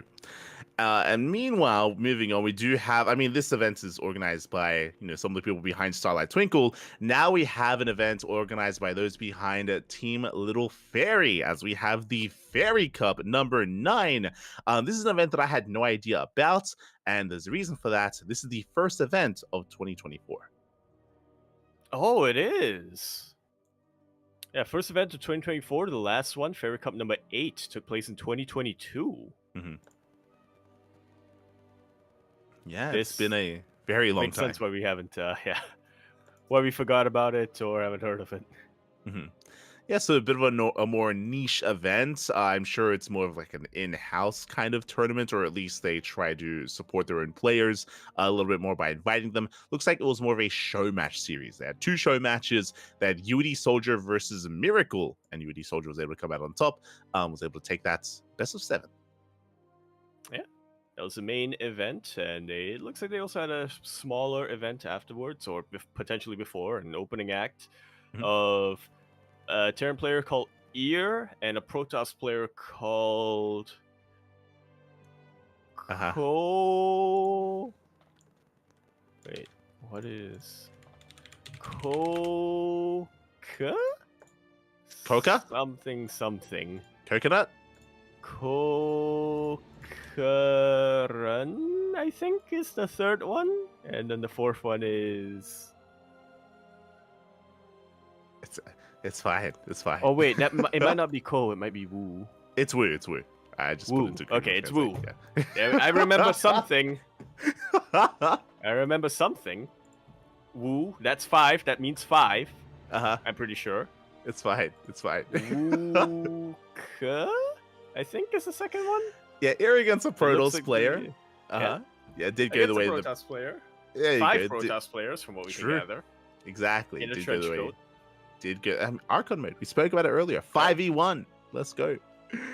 But it looks like most of the players here were from Little Fairy. UD Soldier was kind of the invitee stepping in as well to face off against them. But regardless, really cool to see the Fairy Cup coming back. And is this a one-off event? Do we get more of them in the future? We'll keep you guys posted. Yeah. See if there are any updates and if we can figure that out. Yeah, and when I say we'll keep you posted, Kura will add it to the Yeah. to the topic list, and then we'll know. And well, I guess not the tournament list, but yeah, Beautiful. that's different. Serves a different function. As moving on, we do have the Little Stormy Cup. Once again, it is an event organized and hosted by, I keep wanting to say Vulcan. No, it's a Viking, by Psystorm Viking. And we do have Vulcans? the Vulcans. We do have Viking hosting this, and we had a best of 7 between Geralt and Namshar. Indeed. Once again, this is more of an in-house tournament for Psystorm Gaming. It isn't always. Sometimes they invite somebody from a different team, but typically it's more of just an in-house kind of thing. And like you mentioned, this time it was Geralt, who is very active and very informed, going up against Namshar, who, I gotta be honest, Light, I feel like it's been a while since we've really got to see much of him. Yeah, Namshar is mainly inactive. He's much more inactive than he used to be. So we, as you mentioned, very rare that we get to see him. Very rare that we get to cast him. I think the last time we saw him, he actually subbed in for Psystorm in WTL. I think once this season, which was really cool to see. But outside of that, we rarely get to experience more Namshar, and did go down to Geralt. But really, this just adds to the narrative here. I mean, again, whether it's OSC mid-season playoffs, King of the Hill, and now Little Stormy Cup, Geralt, again, doing well. He's angry, yeah. Yeah. He's stormy. Oh. He's dark and stormy. There you go. So, congratulations to Geralt for claiming this best of 7. And we'll see if that trend continues here with his success this week as we move on to the Fire Grow Cup number 2. Here we go. Organized by Mindle VK. As a little bit of a fun fact, Mindle VK, one of the more active players from the CIS region. Yeah, I mean, I always love when a player kind of takes it into their own hands to kind of give back to the scene, give back to the community, and host an event. It happened with 4Jumi, if you remember, with the 4Jumi League, and now here with Middle VK as well, where, as you mentioned, he's also on Psystorm, was a very active player for a long time, recently has been streaming a lot more, and now even organizing multiple events with the second edition of Fire Grow Cup. Yeah, one specifically focused or catered on the CIS region, so different players from around East Europe, and pretty much most of the people who you would expect, right? Young Yakov, Strange, Wayne, Nikorak, Art, but not Polish Art, the other Art, Gref. Nice to see. Yeah, exactly. There's a player that's missing, and this is when I have to exclamation mark Funada Night Phoenix. I see Vostok, I see Gref. Okay. Where's the third Ukrainian Protoss? Where's Night Phoenix? Just saying. Is he still Protoss? From what I can gather, he's been a little bit influenced by Eva. Is all I'm gonna say. True. I'm not sure what that leads into, but yeah, so there are some players that are missing here, but regardless, as you mentioned, this is kind of like what you expect, and yeah, some really strong performances out of Nikorak. Now that there's no Geralt, there's no Cristiano to stand in his way, but even then, there was an upset. Went all the way to the ace match, but in the semifinals, that could have been the grand finals. Nikorak takes on Wayne 3-2. In a reverse sweep, no less. And yeah, I'm with you there. Like Wayne and Nikorak, in my mind, I place them in about the same tier for the longest time. And I mean, the closest of that series really just goes to show, right, how differently this tournament could have ended up. Hey, if we look back at the group stage, if Nikorak just had one different result, one more win in that group stage, then maybe he would have been, I believe he would have been seeded to the other side of that bracket, and we may have ended up with that grand finals at full best of 7. Yeah, I mean, it's good that you bring it up because Wayne actually 2-0'd Nikorak in the group stage.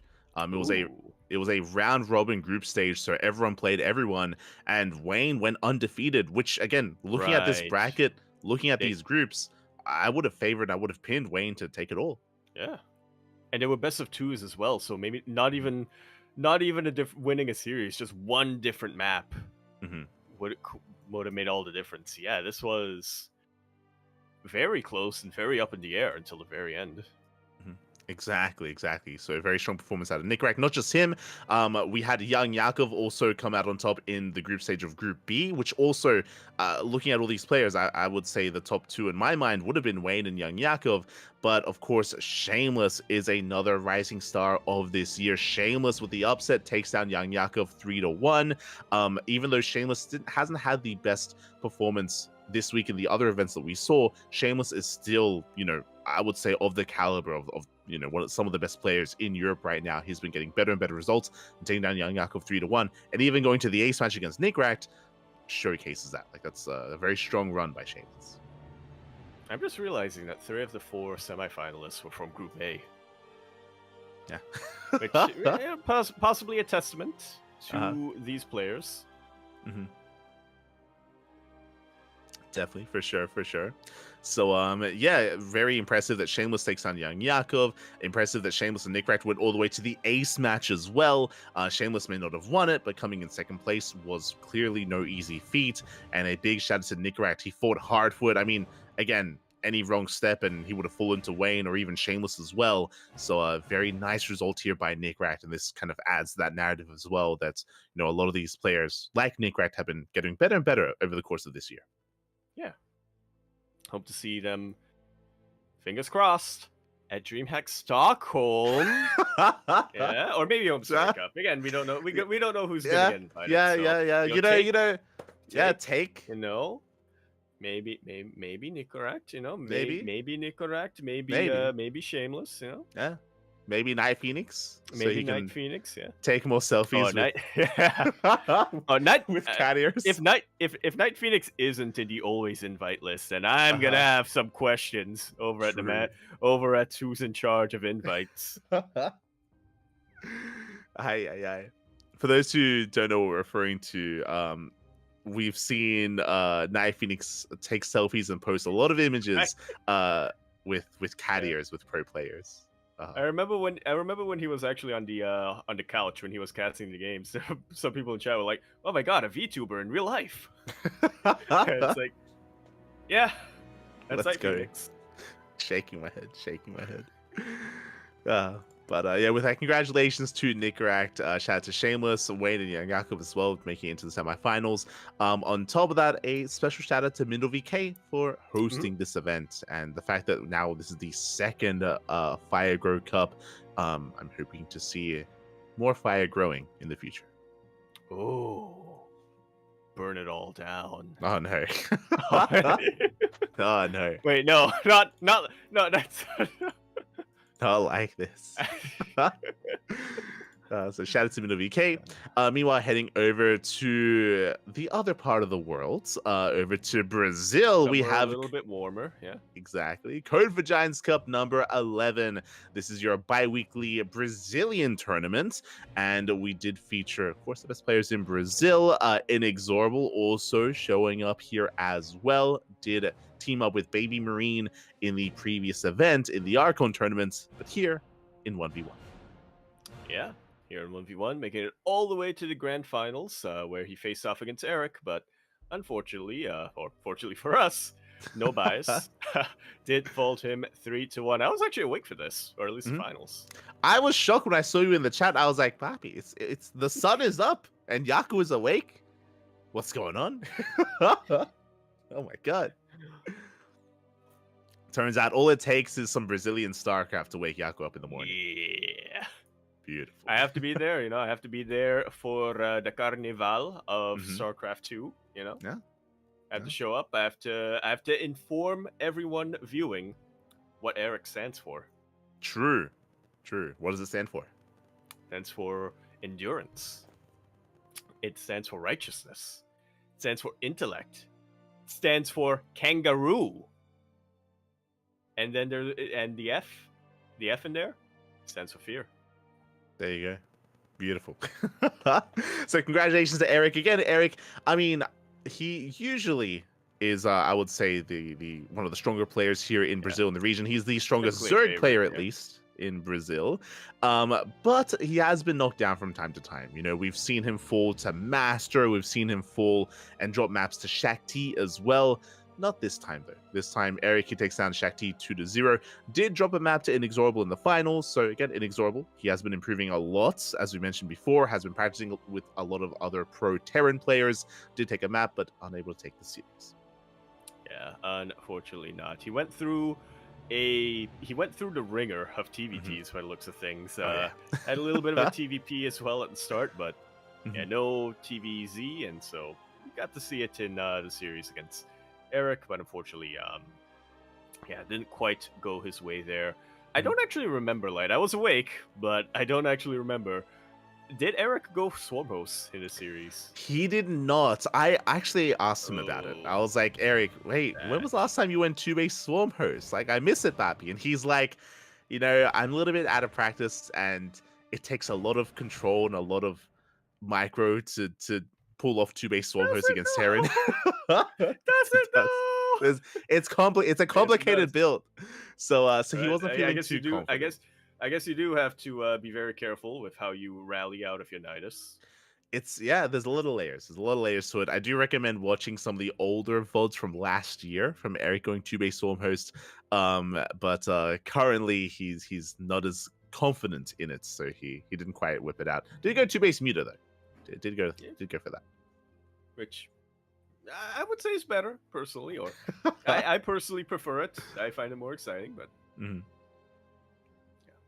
There you go. So congratulations to Eric, as he did take the series. Meanwhile, we can now head on over to the Open Cups. We've kind of set the stage. We've seen Nick Racht have some insane performances already. We've seen Geralt as well. Nightmare took down Spirit. And now we can jump into the KSL. Indeed, we can. The first of the Open Cups, and the one that is primarily catered to the Korean scene, but obviously as an Open Cup, welcomes anybody from any part of the world. And this time, I was looking at the result lights, and I was a little bit ready. Well, there's spoilers for later on. I was ready to officially announce that Bjorn's reign of terror has ended. Well, but it's never that clear cut, is it? Exactly. That fire has been rekindled as we had a best of 5 grand finals, went all the way to the ace match, was very close, was very intense. Of course, we were lucky enough to be a part of those finals and to cover it ourselves. But Classic, the chin toss, he comes out of left field. I feel like Classic has been hibernating. I feel like we've been glossing over him.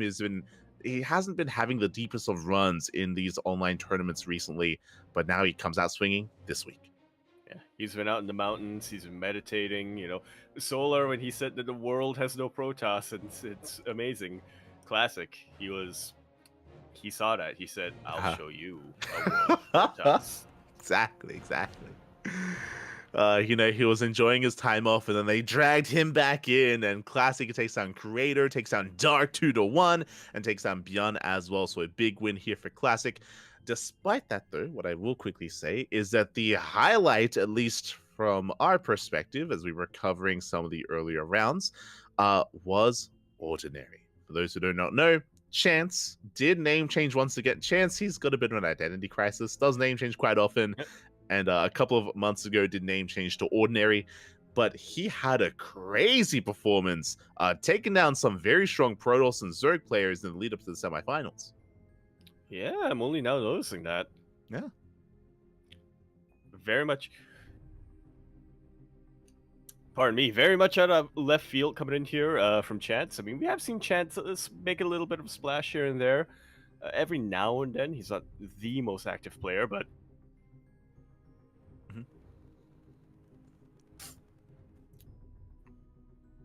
But it's glad to see him back, and make a bit of a deeper run here, cause a couple of upsets, taking out Shin and taking out Trap. Yeah, well, I mean, Chance retired straight up. He retired. There we go. I want to say end of last year. So Chansey completely, stepped away from the game, and I was concerned that we would never see Chance again. And then it was this year that Chance Well- returned. Yes, technically we didn't see Chance. True. We saw Ordinary. Exactly. We saw Ordinary kind of make his re-debut. So quickly checking here. So the last time we saw Chance was June of 2023, and then he came back as Ordinary in April of 2024. So it was almost a year hiatus, almost a year break. And he has been popping in from time to time.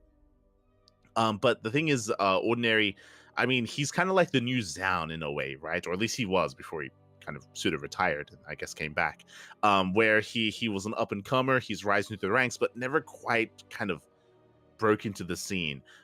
Like his big goal was to one day qualify for Codes, and he never did. Like he was never able to make it into Codes. That's how terrifying and that's how difficult the Korean scene is. That's just how much competition there is with all the other veterans in the scene. So Chance never made it to Codes.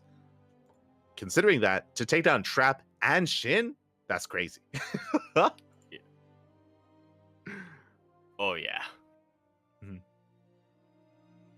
So very impressive there. I do think it's part of me feels like it might be his mindset nowadays, especially because he stepped away from the game and he took an extended break.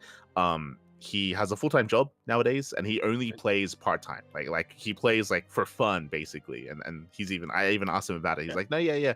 Like nowadays I just play for fun, because that he has a lot less pressure on him. He has a lot less stress like surrounding the game. And that may lead to some better results here. Yeah, you can play loose. It's been known to happen quite a lot, actually, in sports and esports and in StarCraft 2 especially, where you have players who, when everything is on the line, they overthink a little bit, or they they overthink a little bit, and the pressure really like piles on. But then when they hit a certain point, when they say, "Okay, I'm just gonna play loose and I'm just gonna do what I normally do," then they get a lot more. They become a lot more successful with that, with how they play. Definitely. So, really cool to see Ordinary or Chance bringing down Or Trap and Change, Shin. he was once known. Or Jaw Titan. Or Jaw Titan, yeah. True. But yeah, like Trap has been on fire recently. So is Shin. I mean, we just spoke about the fact that Shin defeated Max Pax 3-2 last week. So like these are two players that are in form, that are in shape. So for Ordinary to bring them down was just a crazy result. What I will say is that Bjorn looked even better against Ordinary. Bjorn, he was looking as he always does, and Bjorn has also been in form and was looking quite dominant in that TVP. Brought his signature hatred of Protoss with him.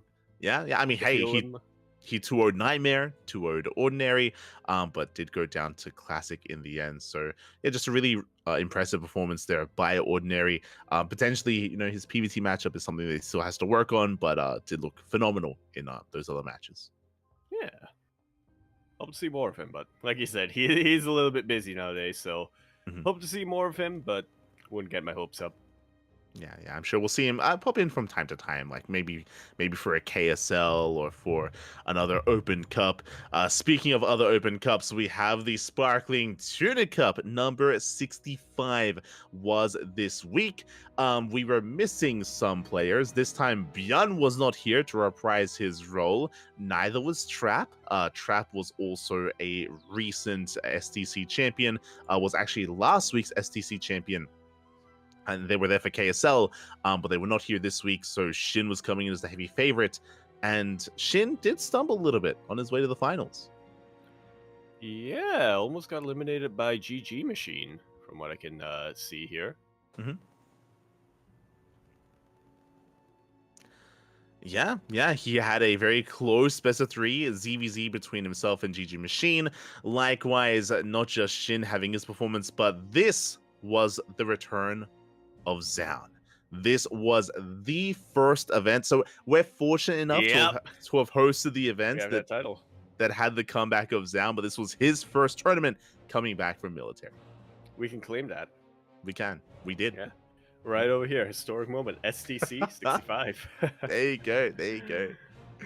You know, remember that when Zan wins the next big tournament, by the way. Yeah. When Zaun becomes the Esports World Cup champion 2025.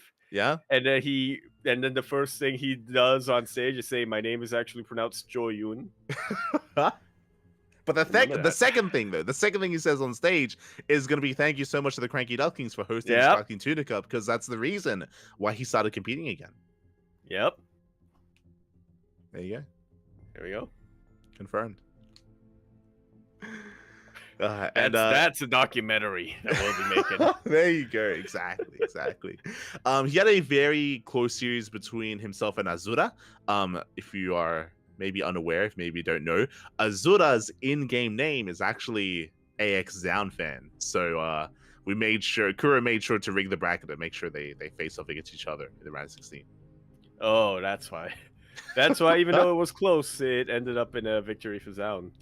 I was alluding to that at the time when we were casting. It was like, yo, this is so weird because on the one hand, you know, it's a competition, but at the same time, Azura is a massive Zaun fan. It's almost kind of like seeing like Beyond play against Innovation, you know? Like I'm sure there's a part of the brain that is fighting against hurting the person that you praise. It's like consciously he's like, I want to win this. I want to prove to him that that we're on the same level. And obviously, you know, just as a competitor, I want to win this. But then subconsciously, it's like, but I can't hurt my idol. The inner conflict is a story in and of itself that I'm sure Azura was battling. In the end, Zaun did take it in that PvP. Zaun also had a very close series against Young Yako, but more importantly, I was just really curious to see how Zaun was playing more than anything, like how he'd been keeping up. You know, was he watching competitive StarCraft during his time in the military, so was able to keep up the meta or not? And when it came to the openers and when it came to the builds, Zaun was looking very solid in PvP, looking very by the book. He was clearly up to date with the meta, is what I will say. Against Young Yakov, it was interesting. Every game, Zaun did open up Stargate and did open up Void Ray. Every game did open up Void Ray, but did have different variations of it. And even in the Ace match, he went for a Void Ray opener into Tempest, which was a lot of fun. Didn't work in the end, but did whip out the Tempest Rush. Yeah, that seemed close. Yeah, I think we've talked about this at points before, or there have been discussions about it, where if you're going to be taking a break from the game for an extended period of time, like if you were to go into the military for a while, mirror matchups are usually the ones that don't change as much meta-wise. You can pretty much do the same thing that you did before you stopped playing, and there's a very high chance that it'll still work, like an 80 or 90% chance it'll still work. Whereas in some of the other non-mirror matchups, it's a little bit more different. Those are where you really do need to look up, okay, what's changed and what are the pros doing now? What are people on ladder doing now in this particular matchup? Yeah, the meta does shift over time. And definitely there are certain things that would have impacted that a lot more as well. Like I imagine like if there was like a Terran player coming back in the Cyclone meta, that would have been very jarring. But thankfully that was a very short meta, and that has come and gone in TBT, for example. A dark time in our history. Yeah, that a period of time that we just want to remove from the history books at this point. Just want to burn all the records, all exactly. the evidence. Yeah. Just get rid of it. So yeah, it was really cool to see Zaun in PvP, and really interesting to see how he approached the PvZ matchup as well. On top of that, we saw Shin have a very short series against Young Yakov. There was a lot of aggression in that ZVZ, as you can imagine. And a shout out to Trigger. Trigger, he does not often play in the Sparkling Tuna Cup, but if you recall, Trigger, he was left behind. Bit of a Home Alone moment where he's... Yeah. Yes. Oh no. He's pulling a bit of a Kevin, and yes, Trigger is still in Korea. Yeah. And he's out of the DGen, so he was actually awake for this. Yeah. There you go. There you go. So it's great to see more and more of Trigger recently, just because he's just in a better time slot or time zone to play in a lot of these online tournaments. He wasn't there for KSL, We'll point that out, but he was at least here for STC and did take down Eba, took down Nickrat. Once again, Nickrat, he took down Geralt in the quarterfinals. Yeah. Impressive. It wasn't just a fluke. It wasn't just the best of one in of the OC King of Hill format. Nicorakt, he's in form and he solidifies his throne, or he consolidates his rule over the hill. Yeah. Again, like I would usually favor Geralt, and we were pointing out earlier that Geralt, he's had a lot of really good performances this week already, whether it's beating Namshar, whether it's OSC King of the Hill, whether it's OSC mid-season playoffs. Like, Geralt has been doing really well to go to the Ace match, but just like OSC King of the Hill, Nickrat just has his number, at least this week, and did bring him down. So that's still very impressive by Nickrat. In the end, wasn't able to bring that to the table against Trigger, but still, I don't want to like gloss over that. That's still just a really high-profile series that happened in the quarterfinals. When you say hyper fast, it's a ZVZ with Shin and Young Yakov involved. Did we get to the double digits of time? Did we at least get 10 minutes? I'm pretty sure we had like some 12 pools in there, but did we get to 10? I honestly, I can't quite remember. I don't think we did. I think. Oh no. It's a lot of aggression there between Shin and Young Yakov. But yeah, in the end, Shin did take it and did take the series, did take the finals. Again, even though he had a 3-0 showing against Trigger and a 2-0 against Young Yakov, it was GG Machine that was able to force an ace match. We didn't quite get to cover those matches, unfortunately. But yeah, an unlikely hero kind of rising to the challenge. And we haven't really spoken about GG Machine. He's been playing in a lot of these turns that we've mentioned, but no kind of standout performances outside of this, which is pretty good. Yeah, I do have to agree. It's a very well-deserved raffle. I like to imagine that, Karma kind of looked at him and said, you tried, you were the closest to being able to take out Shin, so we're gonna rig the RNG to be in your favor when we eventually did roll the raffle. Yeah, hashtag rigged. Yeah, hashtag not rigged enough. I haven't won one yet. I haven't signed up in one for a very long time. But... That's why you're not winning. Confirmed.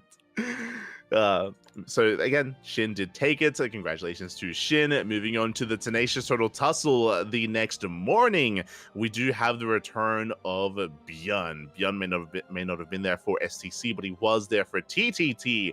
Björn having a deep run, did take down Nicorakt in the semifinals. Yeah, I do like to imagine that Björn, when facing Nicorakt, said, you did good this week. You prevented a Protoss King of Hill. But now, it's my turn. That's how I imagine that series went down. Yeah. I mean, I'm sure that's what he said, but similarly to the KSL, where Björn went down to Classic, Björn this time went down to Nightmare. Nightmare popping off. You alluded to it earlier when referring to Nightmare's surprise performance against Spirit, where he was able to bring Spirit down to 2-0. Here takes down Björn 3-1. Yeah, quite dominant showing. I was not quite awake for this series, but I was awake for, I think, the final game, and I thought, damn, Nightmare, he's getting his... I think we may very well be at the point where we can no longer say, okay, Nightmare, he's only known for PvP sniping. It really does... I really do think that we have to consider him to be no longer in that kind of pigeonhole. Yeah, where he has been able to spread his horizons a little bit here, and it's not just PvP, but PvT, he's also a beast as well. He took down Baberine, took down Geralt, went to the ace match against Geralt. I do have to point that out as well. Went all the way to Game 3, could have gone either way in that PvP, but Nightmare versus Björn was fascinating. Oh, do tell. So Nightmare, he was... showcasing an interesting style. It felt really risky. It was very on the knife's edge. Nightmare, when it came to a lot of the games that he was winning, He was doing so in the mid game, in the mid to late game, relying a lot more on a very gateway heavy composition. I'm referring to Mass Zealot, Stalker, Disruptor. He wasn't really relying too heavily on, a robo like a Colossus like backbone to his army, or working into like Sky Toss as the game progressed. Like, no, it was very cheap, and very flexible and very mobile, and more Bit more often than swarm not, tossy. yeah, it was swarm tossing, and he was more often than not catching Beyond out of position. He was pulling him apart, hitting one location, then hitting another, and as Beyond was stuck rotating between the bases, he'd be zoned away or caught out by those purification overs, by those disruptors. Like, he was kind of like, being one step ahead of Beyond and punishing him as well, with his maneuverability. It was really cool to see. Yeah, sure it was. I'm gonna have to check the VOD on that, because that just sounds insane to me when you're saying that there's a Protoss player out there who's able to consistently outmaneuver Beyond, Yeah, and to really just kind of like, it's one of those things, right? Where Beyond, he is hyper aggressive, especially in TvP. He loves to just attack and then keep his foot on that pedal. And you're telling me that there was somebody a Protoss player, no less, who didn't have to rely on turtling up, who didn't have to rely on just trying to defend against the initial waves and then go for counterattacks, but instead saw one step ahead and dictated the pace of the game themselves. That is very impressive. That's very impressive to me, yeah. Definitely. What was really risky about it was that Nightmare, he never like fought Beyond head on. There was never like a big moment where both armies they face off against each other. He was always trying to like avoid that, because if they ever did face head on, like Nightmare's army was a really gateway fragile. army, yeah. Yeah, it was just gateway army versus ghosts. Exactly. It was very vulnerable to EMP. There were moments where Beyond would come in, blanket everything, and then Nightmare would get the hell out of there. He would not want to engage, not want to fight. So very hidden run style tactics. And even when it came to the purification overs and disruptors, like there were moments where Beyond, of course, he'd do Beyond things. He'd like stim in, he'd focus on the disruptors as well before Novas would go off. So it was a very dynamic series, and definitely one of the highlights of the week. So I do recommend checking Nightmare versus Beyond. It was really fun. Bought up on YouTube, soon TM. There you go. There we go. I will say that sounds very exciting to me. It makes up for the fact that we were robbed of a third consecutive Nicorach versus Geralt match. This time in a best of 5. True. But I mean, they had deep runs nonetheless. But once again, Beyond was the bridesmaid. Remember, Beyond, he came second in KSL. He comes second here in TTT as well. And moving on to that evening, we had the Wardy TV Monday. In the Terran edition, if you will. Oh, yeah. A lot of TVT. Yeah, there was a lot of TVT, especially in the bottom of the bracket. We had Clem rocking up, though. Now, the thing about the Wardy TV Mondays, just to wind it back a little bit, this is kind of the quote-unquote replacement ESL Asia Cup, but there is a distinct difference. The home server for ESL Open Cup Asia was the Korean server. Here, the home server is the Americas server. Because of that, unlike for the ESL Open Cup Asias, because the home server is the Americas server, that means that there is more incentive for Europeans to compete. And that is why week after week, we've seen players like Clem, Showtime, and MaxPax be more regulars here. Yeah, ping is still a bit of a factor, but less of a factor. It's a little bit more equal, depending on which America servers it is when playing against the Korean players, the Chinese players, or hell, even some of the American players. Like if they're in the East Coast playing against somebody in Europe, if they both play on US East, if they're in the West Coast, my mistake. If they're in the West Coast and they're playing against somebody from Europe, and then playing on US East, surprisingly, it's still a little bit in favor of that West Coast player, but not as much as it would otherwise. And yeah, so that does provide a lot more of an incentive specifically for the European players. But another major factor, especially considering the type of players who get drawn into these, it also begins 2 hours later. So it's a lot more suitable if you're a DGen. There you go. So it does start a little bit later. So for the Europeans that wake up, at midday or 1 p.m., 2 p.m., they can actually participate, they can actually partake and compete in these tournaments. And Yeah, because of that, I was curious if, looking at the initial bracket, I was like, yo, are we going to get like a Max Pax versus Shin rematch? You know, Shin, he just took down, or he just won STC. Can he go even further than that? Can he keep going? And there was a rematch. If you recall, Shin defeated Clem last week, so they were able to face off again in the semifinals, but this time, Clem got his revenge. Indeed, he did. Whew. Were there any swarm hosts this time? Oh, were there any roach rushes this time? There was some roach aggression, I will say that, definitely. But Clem was a lot more careful. He was a lot more, just a lot more careful when it came to his approach against Shin. Was able to shut him down. I do recall that the game that Shin won, Clem did open up 2x Reaper, and Shin did punish him for it. But afterwards, we saw Clem just just really thriving in the mid to late game, able to get his revenge over the Shin. Didn't want to gloss over it, but Shin did take down Showtime 2-0 in the quarterfinals, which is very impressive. But unfortunately, we were denied any kind of Shin Max Pax rematch. I have a vague memory of this, Light. I might have dreamt it, but I have a vague memory of this. Was this the series, Shin vs. Showtime, where it took place on Dynasty and Shin didn't go for the Spine Rush? I have a vague memory of that happening, and I had to do a double take. It didn't feel real. You know what? That might have been a dream. I don't know because I didn't cast it. Oh, okay. Well, So I couldn't tell you. I have a vague memory of something like that happening, and yeah, I had to do a double take on that. Mm-hmm. But because it's showing those maps, it looks like maybe Wardy covered it. So we'll definitely have to check out the VODs for that one, for who did cover Shin versus Showtime. We were focusing on Trigger and Solar here on our channel. We casted Solar versus Trigger, leading into Max Pax. Max Pax, he got knocked out last week by Shin. This week, Solar popped off and brought Max Pax down. It's a conspiracy amongst the Korean Zerg players. I wouldn't be surprised. Solar himself, he is the one who wants a world without Protoss. Mm-hmm. He's a Pokemon villain in that way, in that regard. Yeah, it's been really interesting because usually Max Pax is so dominant in these online tournaments, right? Like, he's known for coming out and looking dominant in ESL Open Cup Europe, ESL Open Cup Americas as well. But here in the Wardy TV Mondays, Max Pax has been struggling a little bit more, and it's been really showing how competitive at least the Korean Zerg players are with Max Pax. Yeah. Interesting. Yeah, so a big win there for Solar. In the end, Solar did go down to Gumiho. Gumiho, of course, coming out with Bio and with a bit of mech as well, I should emphasize. Gumiho did take down Solar 2-1, mainly with Bio. Likewise, he had a very intense series with Bjorn and also went up against Clem in the grand finals.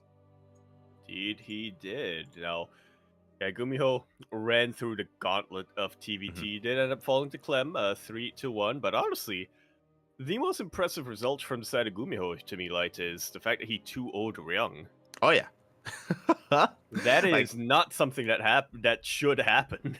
Yeah, I mean, Ryung is a TVT sniper, so looking at this bracket, we expected Ryung to pop off, but yeah, in the end, did go down to Gumiho. The Korean Clem in Ryung wasn't quite able to pop off this Clem week, killer, unfortunately. Yeah, Clem Crusher. If you yes, the Clem Crusher was crushed by Gumiho. When it came to the finals between Gumiho and Clem, honestly, it was actually really fast finals. As you can imagine, there were a lot of proxies. There was when you say okay, yeah. I was gonna say, when you say fast finals, do you mean fast for TVT or actually fast? Yeah, it was a little bit of both, but it was a wild finale to the finals as well. If you want a bit of a sneak peek, it was on Ghost River, and it was proxy versus proxy. I remember that. Wasn't there a proxy factory versus proxy 2-racks? Yep. Exactly. And the game just ended because Gumiho had nothing at home to defend. And Clem, he went 2-racks, but only one was proxied. It was one proxied across the map and one back at home. So he did have units to defend. So yeah, that was that kind of dynamic, and Gumiho rolled the dice, rolled poorly in the end, and Clem took it. So very well done. Congratulations to Clem. Clem's still a dominant force. We have seen Clem definitely falter from time to time. I mean, hey, we've seen Shin take maps, we've seen Gumiho take maps. Shin took a series last week, but Clem is still a force to be reckoned with. He's still the best in Europe. Yeah. The comeback kid. There you go. It's even getting a documentary. It's crazy. Yeah. Is pretty good. Scrolling on over though, we do have the KSRC.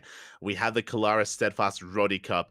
And fun fact, I don't know if you noticed, but Björn played in TTT in the morning, Tenacious Toros Tussle. That led into the Wardy TV Monday in the afternoon. That leads into this tournament in More the like the deep evening. hours of the night. Yeah, this is at like 2 a.m. in the morning for Björn. Yep. Afterwards, Began at 2 a.m. in the morning. Yeah. Björn. Afterwards, I did reach out, I did ask him because I was curious because he played in every single tournament. I was like, yo, did you nap at all? No. Björn went full Degen.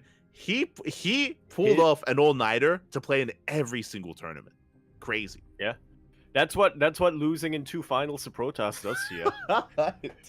That's what losing 2 consecutive finals to Protoss does to you. It destroys the brain. And Destroys but hey, or enhances. Exactly, because even though Björn was coming so close yet so far, even though Björn got second place in KSL, even though Björn got second place in TTT, here in KFC, Björn is a champion. Yeah, he is a champion. He did get his revenge in Protoss, taking out Hearthstem 2-0, taking out Raynor, who apparently off-raced this week, 2-0 as well, and then coming up on top against Clem, winning 3-1. There you go. Very impressive. Clem took down Max 2-1. Again, it does feel like over the past month at this point, over the past couple of weeks, Clem has had Max Pax's number. Like, Clem has just been just winning series after series, time and time again. So Clem once again does pull that off. Did go to the ace match, so shout out to Max Pax for making that happen. But this time, Björn, after being awake for like 20 plus hours, his third eye was opened. Yeah. And Björn popped off. That's when you unlock the other 90% of your brain. Exactly. So very well done. Congratulations to Björn. Well, I say that, but as has been stated by the Terran experts, particularly Maru, the more brain you use in TVP, the worse it gets. So either he unlocked the other 90% of his brain, or he shut down the 10% of the brain that you normally use. There you go. It's For anyone else, yes, I'm aware that's a myth. But when it comes to Raynor, as you did point out, Raynor has off-raced before as Protoss in these tournaments, and interesting to see that happen again. I would have loved to have seen the sibling rivalry, because Raynor actually played against Baby Marine earlier in the tournament, which would have been amazing, I'm sure. I believe that did get casted by at least mid-series. It looks like they missed out on the first game, but yeah, that went all the way to the ace match, thankfully, and we did. Somebody managed to cast that. We'll figure out who. Yeah, so Raynor went to the ace match against Bay Marine. He went to the ace match against Battlebee as well. Battlebee took down Cristiano 2-1. That is impressive. I know that Battlebee has been on the rise as well, but I still would have ranked Cristiano a little bit higher there. So yeah, very impressively done, or very well done to Battlebee. Yeah, I think with Battlebee, it's just that it's a case that he is a player with a lot of potential, but unfortunately, we specifically don't really get to see that too often, just because he doesn't compete as often as Cristiano does, and True. I think when he does, it's very much out of our time zone, so we don't get to witness that as much. So Cristiano is, over in Poland, it's a very active scene. We're involved in that to quite an extent, so yeah, we do get to see Cristiano pop off a lot, whereas not as often for Battlebee, but I do have him pinned as one of the players who I look out for, who I'm looking forward to in the future in the German scene. I want to see what he gets done in the Forjumi League. Oh yeah, definitely looking forward to seeing more Battlebee. I'm sure Battlebee will even be playing in the upcoming Hero Marine event, if you recall. Hero Marine, that's what. Yeah. Yeah, he's I going was to be hosting mixing up my players. That's all good. But Big Gabe is hosting an event soon. I'm sure Battlebee will be a part of it. At least I hope so. I hope that is going to be the case. Did go down to Raynor in the end. And of course, congratulations to Björn. Now, what is impressive about this, of course, is that Björn is playing out of his time zone. He's playing out of his time slot. Like, this is not a good time for Korean players, which is why there's barely any Koreans in this bracket. So that is He's playing out of crazy his good. time slot after being awake for 20 hours. Yeah. Wild. Why he out degened Clem. That's crazy. that is the key. You ever want to know how to beat Clem? You gotta get on his level. Mhm. You gotta become a degen. Exactly. There you go. So GG, very well done here by Björn. And then we enter to cap it off the Ursasaurus Cup. This was after TTT, after the Wardy TV Monday, after KSRS KFC, and now here in the Ursasaurus Cup. This is when I asked him, because we were covering him and we were getting ready for the finals. I was like, mate, have you even slept? And Björn's like, I'm so tired right now. Björn's like, I'm so tired. I have not slept at all. I had assumed that he had napped. I'd assumed that he'd like gone for some 1 hour power naps or something like that. But no, he just stayed up all He day. got that hot 6. That's all you need. crazy. And he did it again. And yeah, indeed he did. We can say that Björn did lose 2 finals in a row to Protoss, but not a third, as he did go up against MaxPax this time, and it was a series that went all the way to the ace match, but Björn was able to come up on top. Yeah, A bit of a rematch from last week's Wardy, isn't it?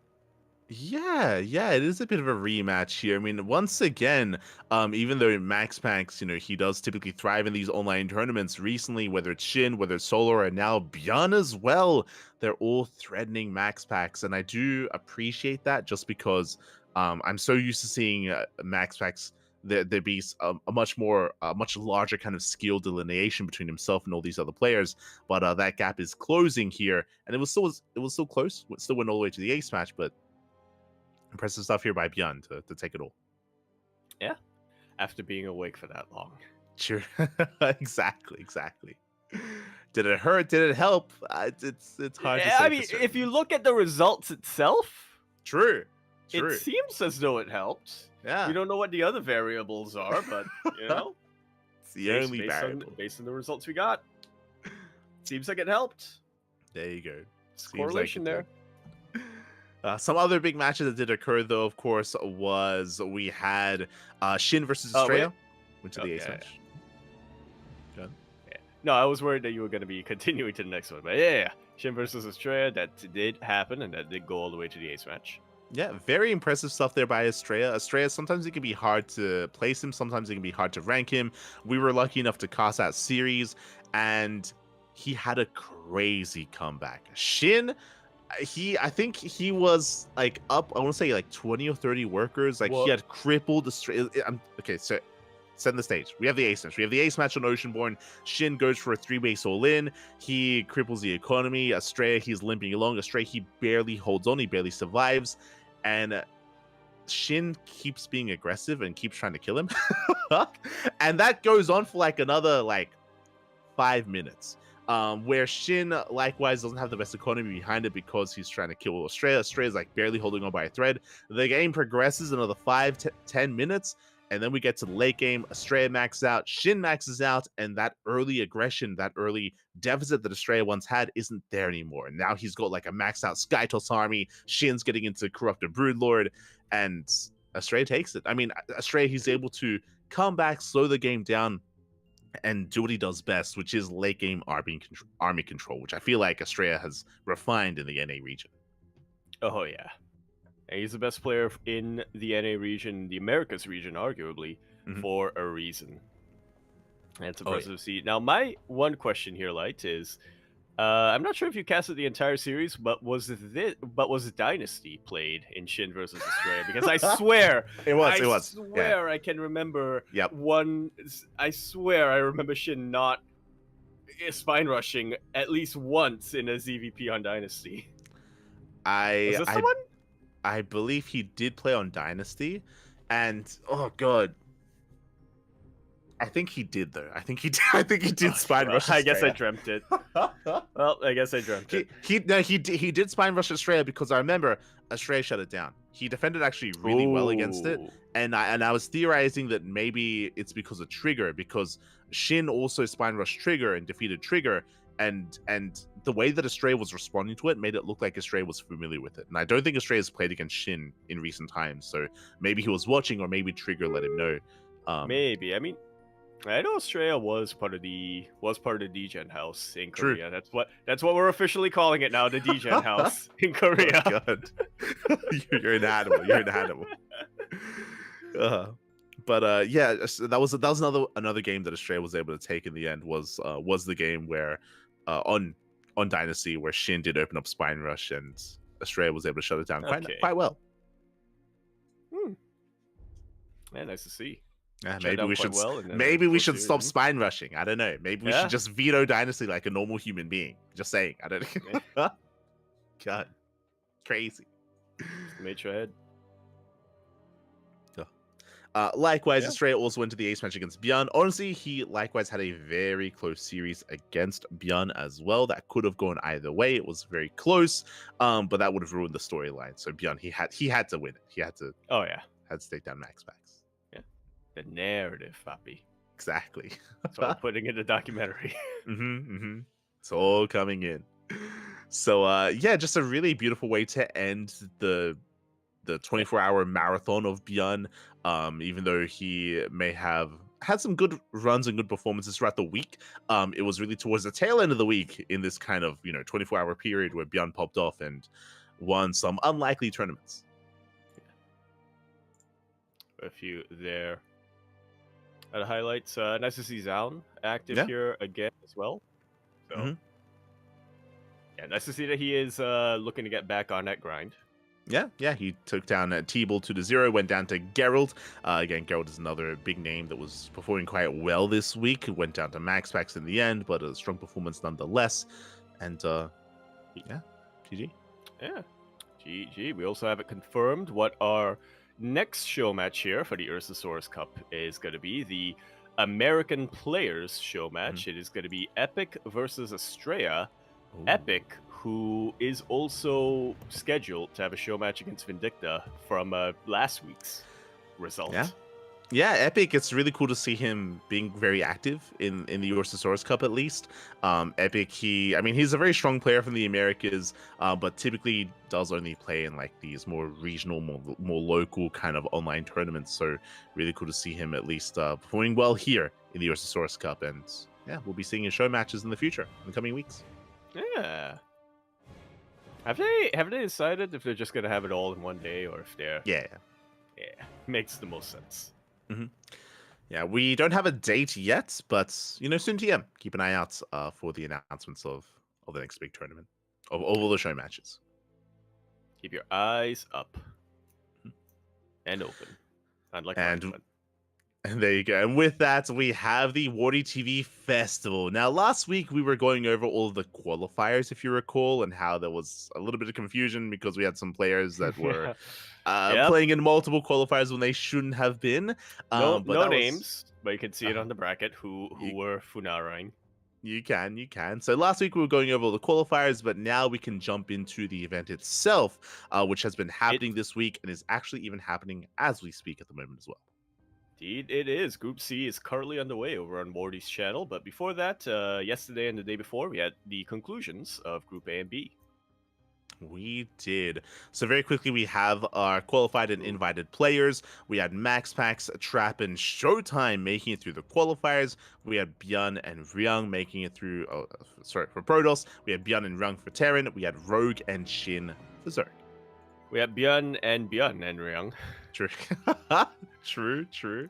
Which I think actually screwed up a little bit of the invites, because I believe that we're still trying to find one more player to round out the groups. Oh, true. Yeah, I guess especially because the qualifiers were a little bit wonky and all that stuff. So looks like the final group is still not yet confirmed with that final player. Hopefully they are invited soon. Yeah. When it comes to the invited players, we have Clem, Kior, Gumiho, Nicaract, and Oliveira. I'm happy to see Nicaract getting invited, getting a little bit of attention there by Warty. Did notice. Yeah.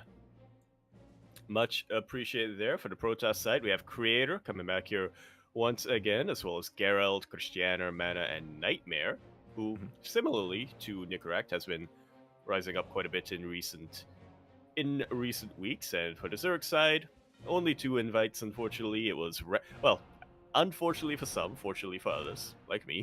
Rex and Young Yakov did come in here. Once again, nice to see some love being shown to Young Yakov and Rex. Yeah, Rex out of left field. I was expecting, like another European invite, but no, Rex is going to be repping the Taiwanese region, so great to see a bit of a more international or global spread of players instead of it all being centralized around Europe and Korea only. So, yeah, really cool to see that Taiwan is getting some love there with that invite. As you mentioned, there's still one invite missing, and hopefully we get an additional player. Otherwise, I'm sure the group will just be played out without that player. But hopefully we can find someone to kind of fill in that slot in Group D. No, ordinarily, I would say Ryung is the replacement man, but he already qualified, so... True. Euthermal. Yeah, Ooh, we go, Mark. We gotta get Mark in there. As soon as you said replacement man, we're like, oh, it's gotta be Mark. It's gonna. Yeah. Will he play Terran? Will he play random? I like how our brains went to the same place. It has to be thermal. It has to be. True. Oh my god. So we'll see if that does occur. And now we can jump into the groups themselves. Again, did occur earlier. A couple of days ago, we had a Group A, Showtime, Rogue, Gumiho, Mana, and Geralt. 5 players enter. Only 3 make it out. Honestly, I'm a little bit surprised. Specifically, I'm surprised at 2 results here. Is Rogue at number 2 and Geralt at number 5. Just by... Rogue is pretty tough to place. I wouldn't have been surprised if he made it out, but the fact that he is above... well, I guess technically it's the same... It's the same score that he got in the end. It's tied with Gumiho, but I think the head-to-head puts Rogue a little bit higher here, but... Yeah, pretty impressive stuff to see here from Rogue, especially since, like I said, he's been pretty hard to place in these past couple of months. Looks like he is coming back and forth. Geralt, though, that is, I would say, a little bit of an upset, a little bit of a surprising result. Yeah, if you recall earlier, we were talking about how when we were talking about the return of Zaun, I did mention Trap and Rogue and how they recently returned a couple of months ago, and they have been looking really good and they have been improving a lot, which is why it's really cool to see them both invited here. I say invited. Rogue made it through the qualifiers, and Trap was invited, but it's really cool to see Rogue kind of showcasing that as well, just because he's not the most active in online tournaments. Rogue, he actually took down Gumiho in that head-to-head 2-1, which is impressive considering that Gumiho is in form at the moment. Again, it shows, or it's another kind of data point here to kind of get a better idea of the caliber of play of Rogue. Yeah. Leading up to potentially DreamHack Stockholm or Home Story Cup 26. Home Story Cup, true. Home Story Cup is at least something we know is going to happen. We don't know who's going to get invited, but we know that's going to happen. Rogue would be a potential nice invite for that. Did go down to Showtime 2-0. Showtime to take the series over Rogue, so Showtime asserting his dominance here over all players. I don't want to gloss over it. Showtime, he finally got his revenge. He toured Gumiho. Maps, yeah. 0 maps dropped, yeah. You were talking about... He got that revenge, and he was just full of Mauer this group stage. Yeah, I mean, you spoke about Home Story Cup earlier, but it was Stars War 11 and Home Story Cup, 2 big events where Gumiho took down Showtime in these big series. And Showtime... The rivalry continues. There you go. I don't know what it is, but for whatever reason, this year, they just keep facing off in these, bigger events. They've met, yeah. Home Story Cup, Stars Wars, I believe Esports World Cup. Yeah, they might have faced off there. I know they were both involved. So, yeah, really cool to see them just continuing that rivalry here, this time going in favor of Showtime in the best of 3. I mean, all 3 of them still made it through. As you mentioned, Geralt not making it through, I feel like that just goes to show just the caliber of play at this tournament. He went down to Rogue, Gumiho, and Showtime, and all 3 of those players are world class. So I mean, those are the 3 players who made it through. He actually had a 4th series and he beat Mana, but unfortunately that wasn't enough to turn the tides. Yeah, a little bit of a surprising result seeing Geralt in last place, but if you look at the details and you look at who he was actually up against, it was rough. It was an uphill battle from the beginning. Yeah, definitely. As with that, we do have our three, as you mentioned, Showtime, Rogue, and Gumiho making it through. Then we can head on over to Group B, where we have Björn, Trap, Creator, Rex, and Nicaract.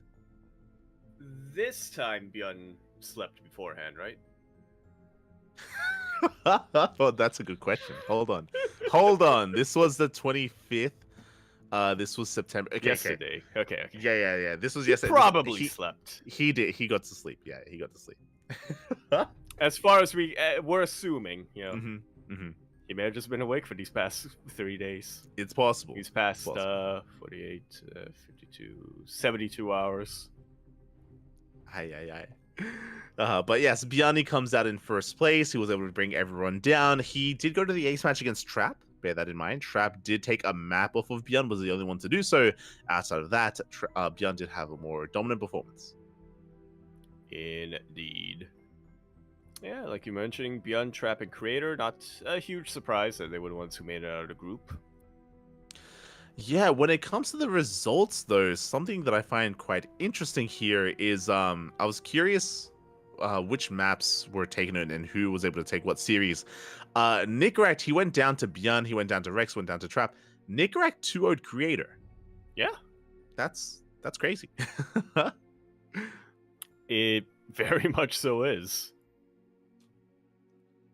It was unfortunate that was the final match that Nicaract played in this group stage and this tournament, because maybe if it happened a little bit earlier, could have got a little bit of momentum going. But yeah, that's again goes to show just what the level of competition is in the Wardy TV Festival and just how closely matched these players are.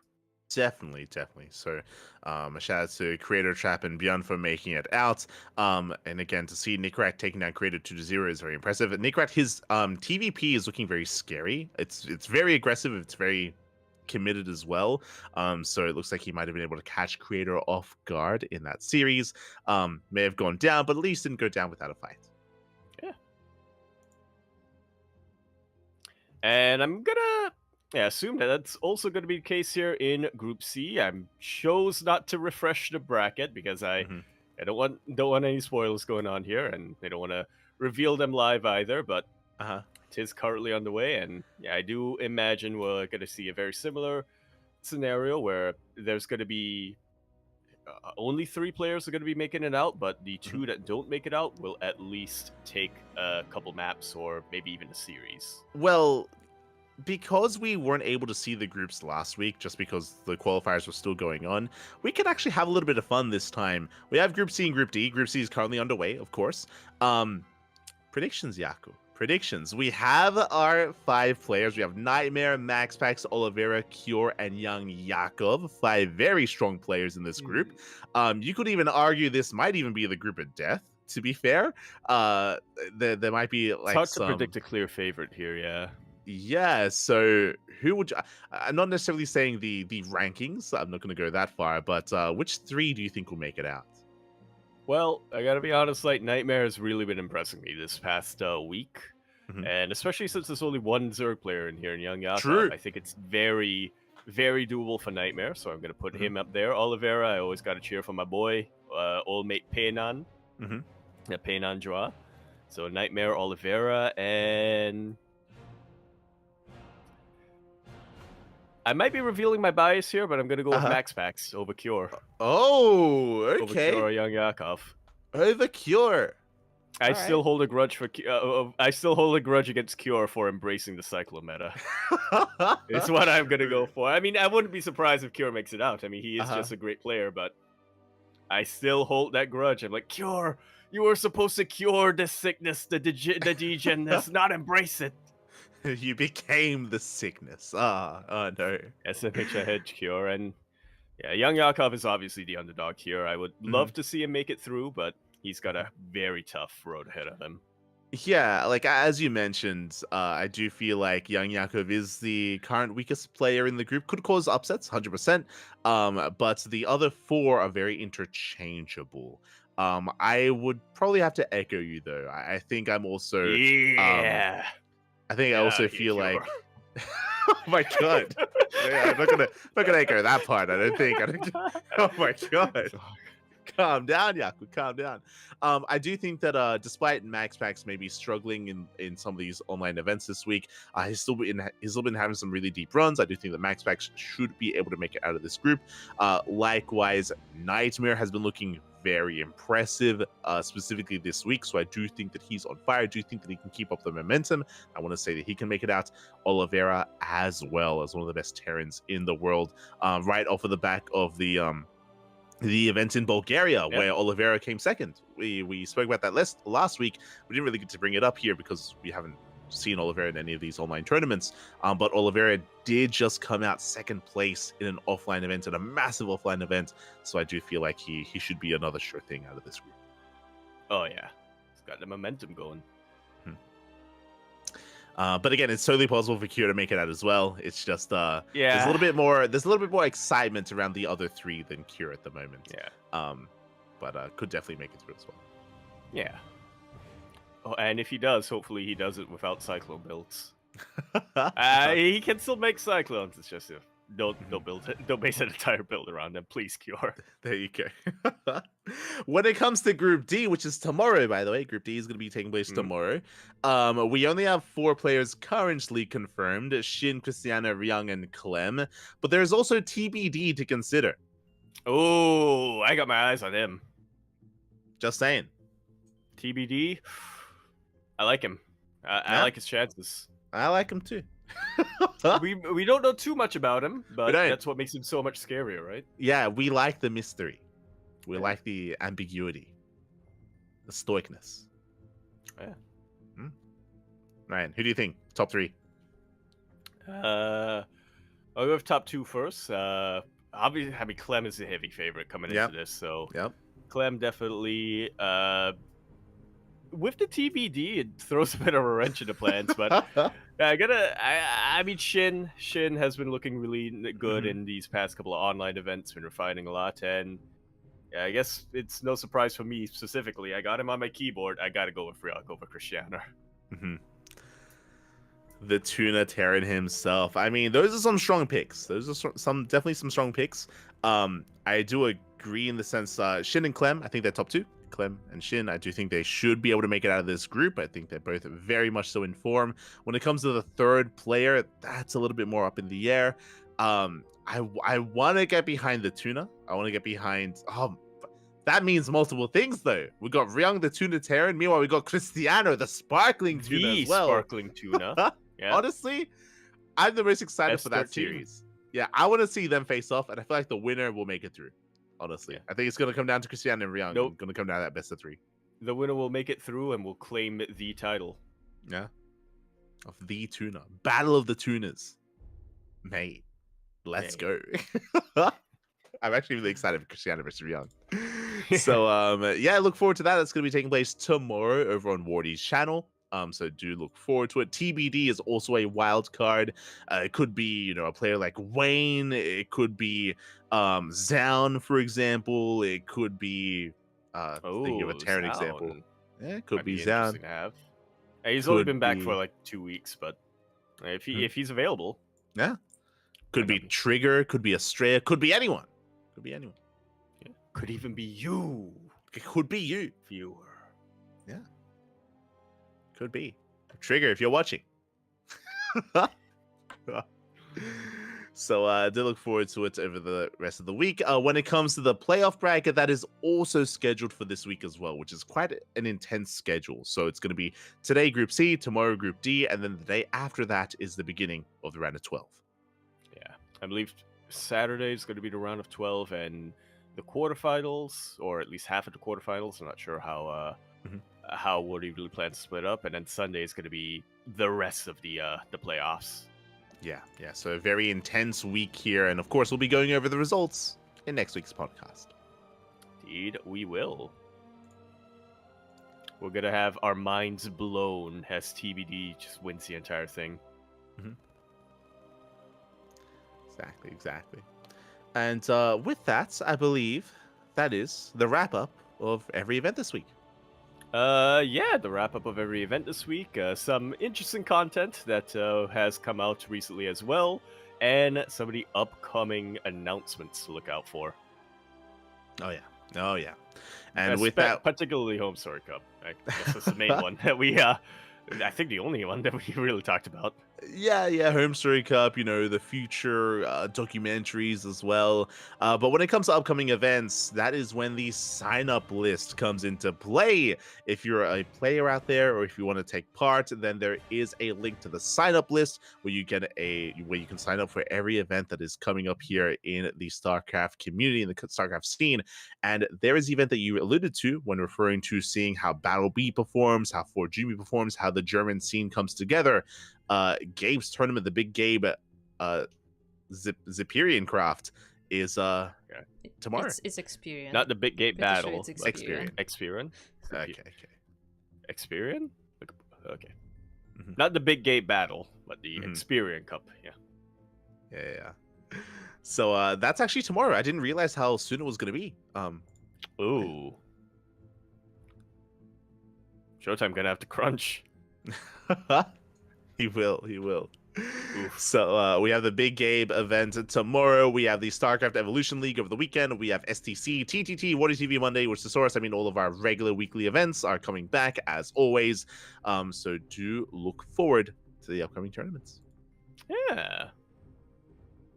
Look out for them and participate where you can if you're interested in those. It's, again, really a way to continue keeping the scene healthy, and Mhm. don't be discouraged if you're worried about going up against pros. Definitely. I see Sinistro asking about the event and how close it is. I mean, there's a lot of close European countries. Depending on the cost of a train tickets, I mean, I feel like neighboring countries Well, could get involved and could travel. yeah, if you're close-ish by, if you're in like Poland or Czechoslovakia, but Yeah. you always got to remember Guys, Czechoslovakia you always got to doesn't remember exist. the Deutsche Bahn. It's you always got to remember it. It might not be super expensive to take the train down to Cologne, but I've heard horror stories from people who were trying to go down to. Back in the day, we had like I think WCS Leipzig or even Home Story Cup. There's Mhm. something going on in the tracks in Germany that they break down a lot apparently. Yeah, I was curious. I was curious exactly where in Germany this is, and because it's in Cologne, it's actually right next to the Netherlands. So we could even see Mark. Ooh. I mean, Mark, Harstem. They might decide to travel on over. Like it's definitely Loco. yeah. Loco might rock up as well. Like it's actually pretty relatively close by compared to like How Poland, many for example. Singapores away? How many Singapores away is it? It looks like I'm eyeballing it. It looks like Alright. maybe 3 Singapores, Okay, which so is that's not about 3 less hours. less than 200 kilometers, something Yeah, like that. like in my mind, to go from end to end in Singapore, Hmm. that's like an hour train ride, right? So like 3 hours, right? Like Well, assuming the train doesn't break down. It's like it is like about an hour, assuming there's no traffic. If you took a car, that's also about an hour. Yeah. there you go. If a Right car next goes door. 60 kilometers per hour, then There you go. We could maybe see some people from France as well, depending on Yeah. where you are in France. Possible. from the north. Yeah. There you go. Hmm. So keep an eye out for that event tomorrow. We'll see who decides to rock up and who does not. Otherwise, do we have anything else to go over? Producer Kuro. Producer Kuro. I would just like Episode to remind 16. everyone that once again we have a bunch of weeklies coming this weekend and on Monday as well. On Saturday there is StarCraft Evolution League, which is played an SC2 Evolution mod. So if you are interested in trying something else than just regular 1v1, then make sure to give that a try. Otherwise, this weekend we have Sparkling Tuna Cup, Tenacious Turtle Tassel, Wordy TV Mondays, and Ursasaurus Cup, and all of those tournaments are open to everyone. So just feel free to pick the one that's the best for your time zone, and try your best in those tournaments. Even if you're an amateur player, you can still try and see how far you can go. you could bear the title of the player who proxy hatched Beyond, for instance. that could be you. That could That be is you. never leaving me, is it? It should never leave you. Should wear it, Kuro. There you go. And with that, thank you so much, everyone, for tuning in. Thank you so much for watching. This is, of course, our weekly roundup of your week's events and upcoming events as well here on the CranKy Ducklings with the podcast. Thank you so much, Kuro, for producing. Thank you so much, Yaku, for joining me as well. And Yaku, where can we find more of you? Trying to remember what's NDA and what isn't. Uh-huh. You can find me around, most likely, !Discord in the chat. If you, for whatever reason, wanted to find me, you can find me over on the CranKy Ducklings Discord server. And I may stream, I may not stream, but if that does happen, Yakuzaku1 over on Twitch. I'm trying to use Twitter less, but I still have a Twitter account over at Empore Yakuzaku. And I'm now on Blue Sky at just Yakuzaku. There you go. There you go. Check out Yaku for those eventual upcoming Crab Champion streams. I'm sure they're on the horizon at some point.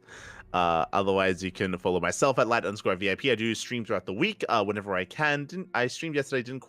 Wasn't quite able to today, but I should be streaming tomorrow with some StarCraft ladder sessions and potentially other games like Final Fantasy and many others. Also, check out Kuro, as 16 Squads and Seki. Kuro does also stream throughout the week as well. Kuro, where can they find you? You can find me mostly on the Discord, but also at Twitch TV/16th Squad Sanseki and YouTube at 16th Squad Sanseki, as well as a bunch of other social media. I generally try to keep the same username except for Twitter, which ran out of characters, so it's 16th Squad S. I will try to stream something. As the days get colder and people just spend more time indoors, I will actually try to do more streams because I have a few games to finish. I want to revive my Baldur's Gate free playthrough, so that will be coming on eventually. I also have basically I have a list of games I have to go through, so I want to get to that eventually. I feel like it's the story of everyone right now. We've all got our Steam libraries clogged up, and we'll eventually get there. We'll get there eventually. One day. Regardless, thank you so much for watching. Thank you so much for tuning. Our playthrough. We will. Thank you so much for watching. Thanks so much for tuning in as well. Again, we're going to be back next week with another episode of the PondCast, and we should be back tomorrow. I say tomorrow. We should be back in 2 days with the StarCraft Evolution League number 3. That'll be our next cast here on the CranKy Ducklings. Yeah, look forward to that. A little bit of Brute War on StarCraft 2 action going. Gonna put up on myself. Beautiful. Yeah. See you then. And yeah, with that, thanks for watching. Thanks for the support, and we'll see you guys next time. Also, a shout out to all of our patrons. We can do this thanks to everyone on Patreon. You can follow us on Twitter, Facebook, Instagram, YouTube, and Discord, all things CranKy Ducklings. And thanks to those on Patreon, we're able to fund and support our own tournaments as well. See you guys next time. Hasta luego. Hasta la vista. Ciao. Bella.